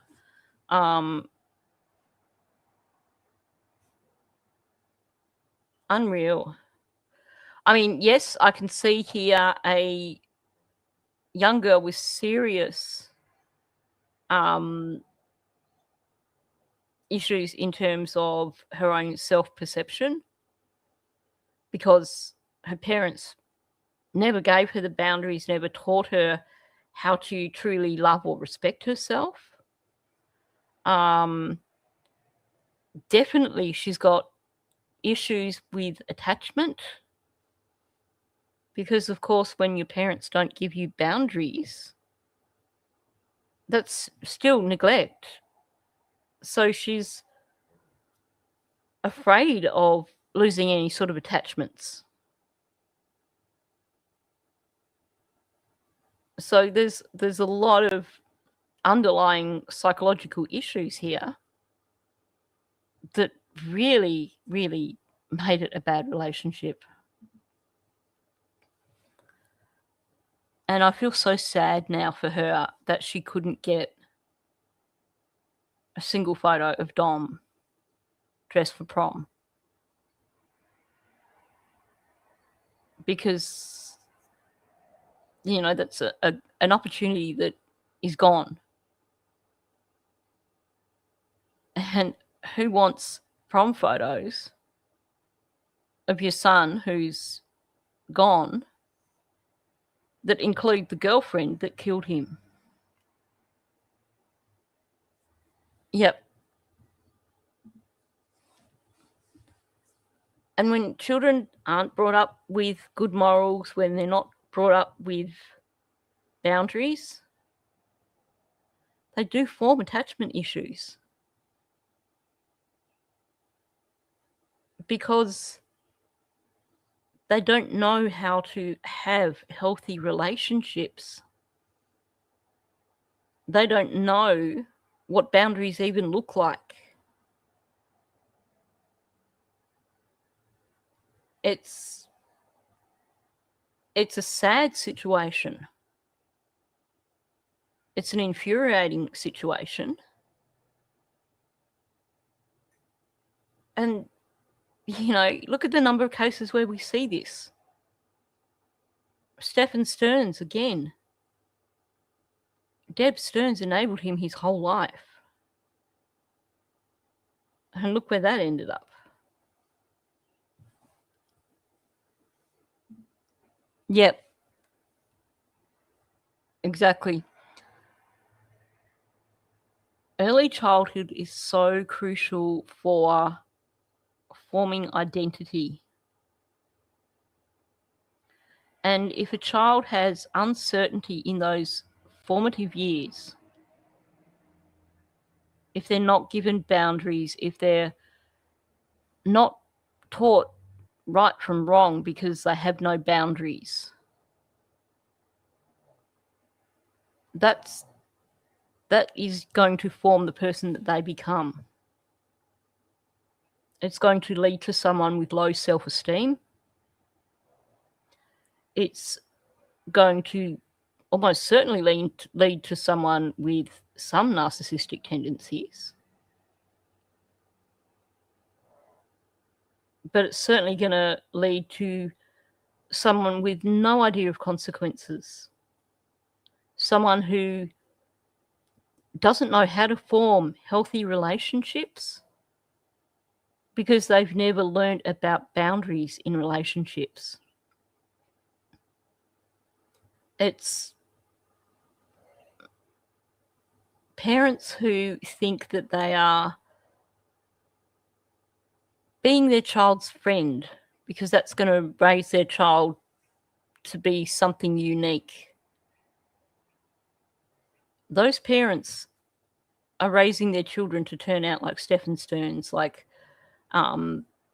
Mackenzie Shirilla, like Ethan Crumbley. Like, I could give you a really long list. And the worst part is that these parents still cannot see what they've created. She's still the golden child, the perfect golden child. Anyway, I've been on here for 2.5 hours and I'm suddenly hungry. And I do think that my heating might have actually turned off at some point, like my main heating, because it has gotten really cold in here. So I need to hop off. I don't have an outro. I do have one that I've created for Dominic and Davion, but I haven't got it set up to go into StreamYard. So there won't be an outro.